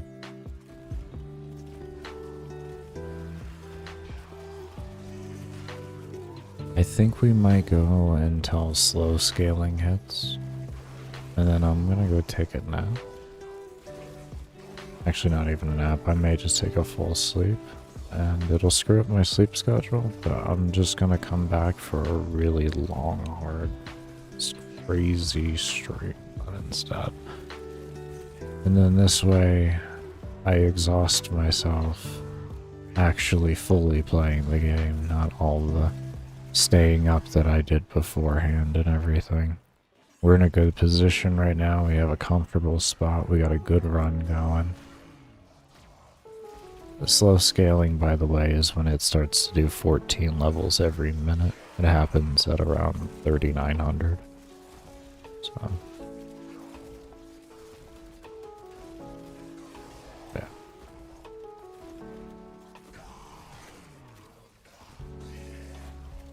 I thought about it. I was like, you're gonna sleep no matter what. Might as well try and make it so that you have as much playtime in here as possible. You got yourself to a good point. Don't really have to... not that so much as worry about a sleep schedule currently-ish. And it's better for me to just kind of put as much effort as I can into this.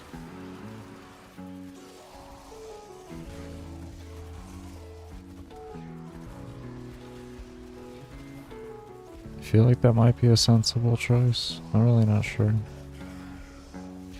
I'm not sure. It's either that or I go to level cap and then I go to bed. Those are like my two choices right now in my head. Slow scaling in bed or level cap in bed.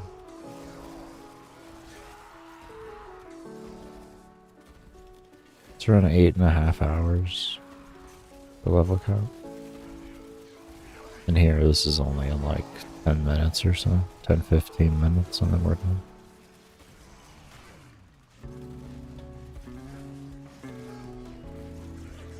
I'm having a debate.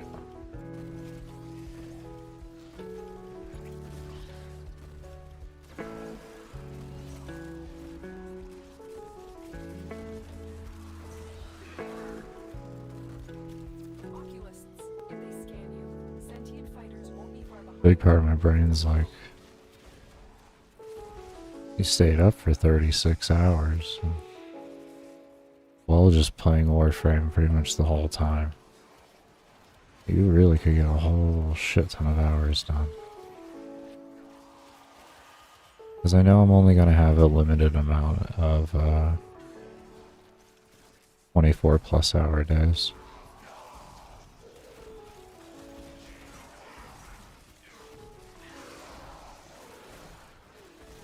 So I'm trying to think how to best manage those. And how far over 24 hours do I go on a particular occasion.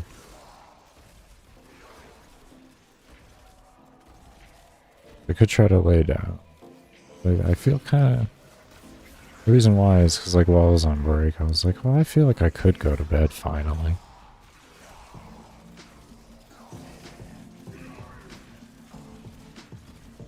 And it's like, now I'm having that debate.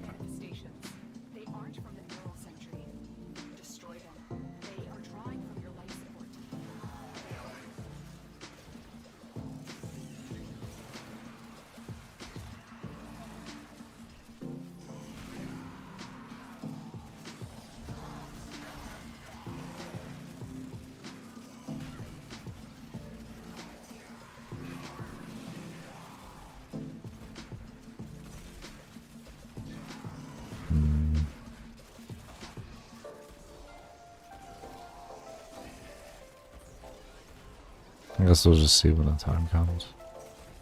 We'll see when the time comes. Won't make any plans.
Let's reload those.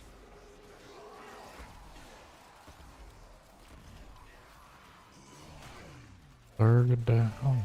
Darga down.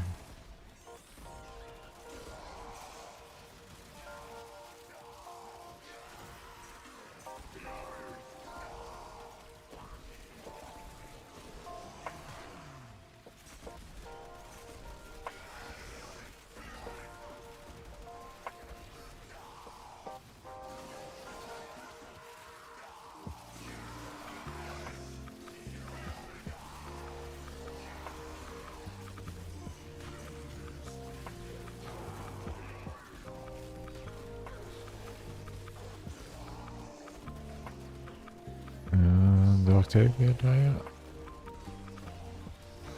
I feel like yes. Yes. I am going to just go ahead and wait until slow scale. We are so very close.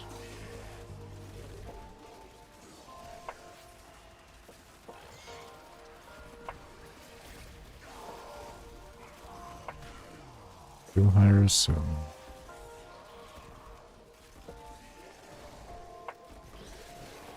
Be close to 3.5% done. Yeah. Every 6 minutes is 0.1. Every 6 minutes is 0.1.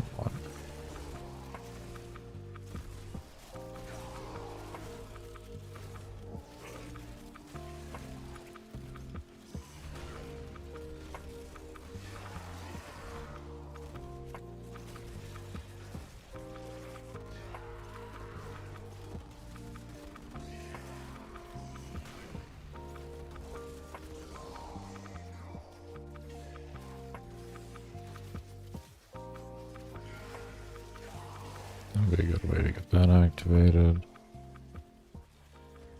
Alright, let me just go ahead and...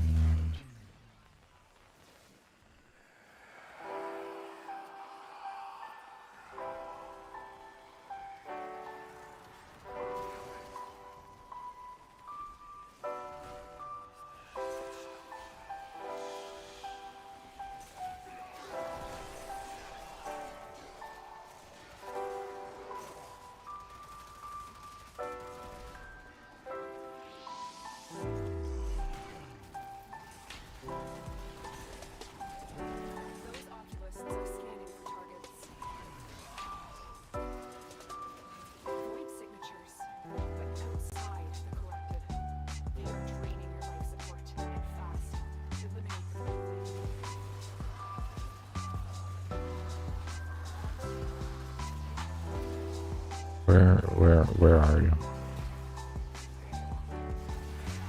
That's one. I don't know where the other one is. I think he's done.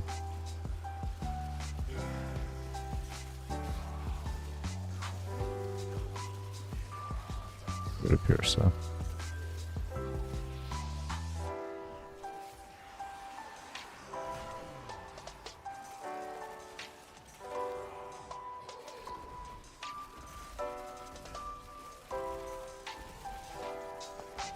The sentient is onto you.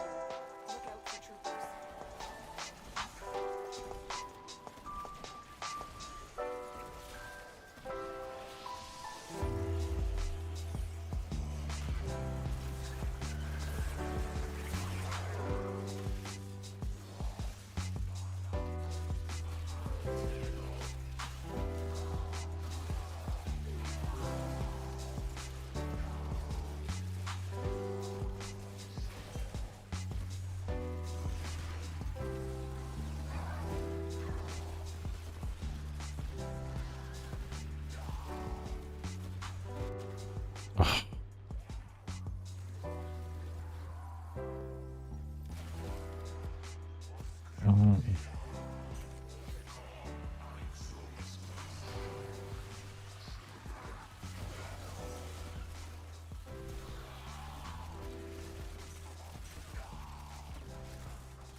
No, it's not specters. It's a sacrifice mod.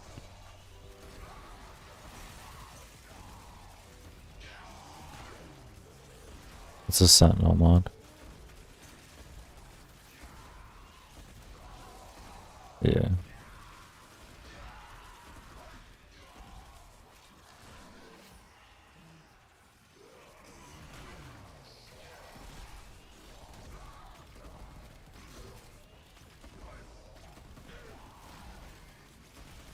Yeah, the dependent is he has to be alive, of course.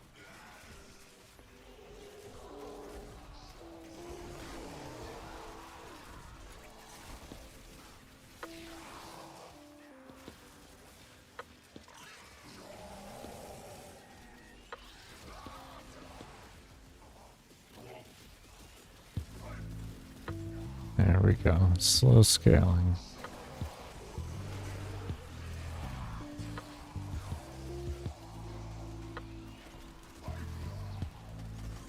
Just see.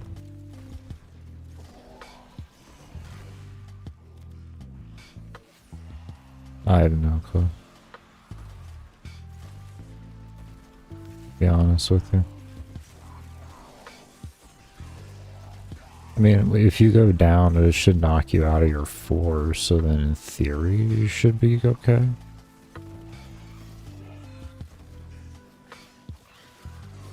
You can also use the Panzer. They have the mod as well. Some would argue it's better. So it's really dependent on the person. I'm bad at the game, so like I like this more. Yeah. I don't, that's not really like the reason why. I just have a preference to use sentinels over mobile pets. That's all. It's because of the 60%. Yeah, there's also some good mods. But yeah, you can use worm as well. That's fine. Sacrifice mod is universal. It's just sentinels. The only thing I will say is in your precept order, make sure it's in the very front. It's the very first mod. So it's top left. Just make sure that one's first. Otherwise, sometimes it can cause a lot of problems and it'll like just keep trying to res you, but do something else instead. And it keeps interrupting it. That was the way I found to fix it, at least.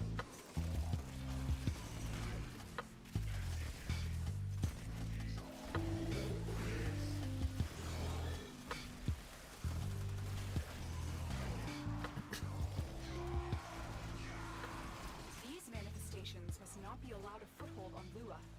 Life support is at risk. Destroy them.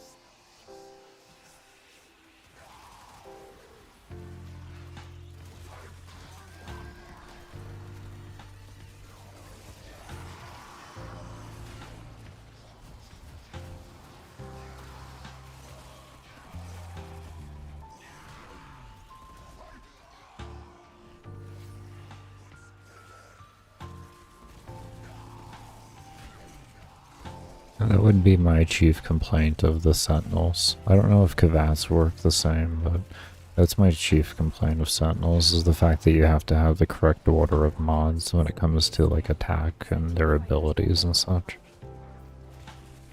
I really don't like that. I think it's really, really annoying. I think it should just have its own natural knowingness of what it should do. Like if it's casting sacrifice res on you, it should be like that's priority over everything else no matter what. As soon as that starts, okay, it doesn't do anything else. Yeah. Because the it can screw up forma and everything. That's the annoying part. Not all people know about that, so a lot of people, you know, they would make a difference in how they mod and everything. They didn't know about the fact that you have to have order and you have to have them in the top left, the top right, the bottom left, and then the bottom right for the exact order of them even. And it's like you have to, it's not even just like in a particular order, they're in particular slot and order. And for that not to be explained is really weird. Like at least I don't think it's explained. I could be missing something, but as far as I know, there is no actual explanation to that. When it comes to non-sentinels, okay. I use the Darza a lot. At least for the element stuff on weapons, you get direct feedback, yeah. Yeah.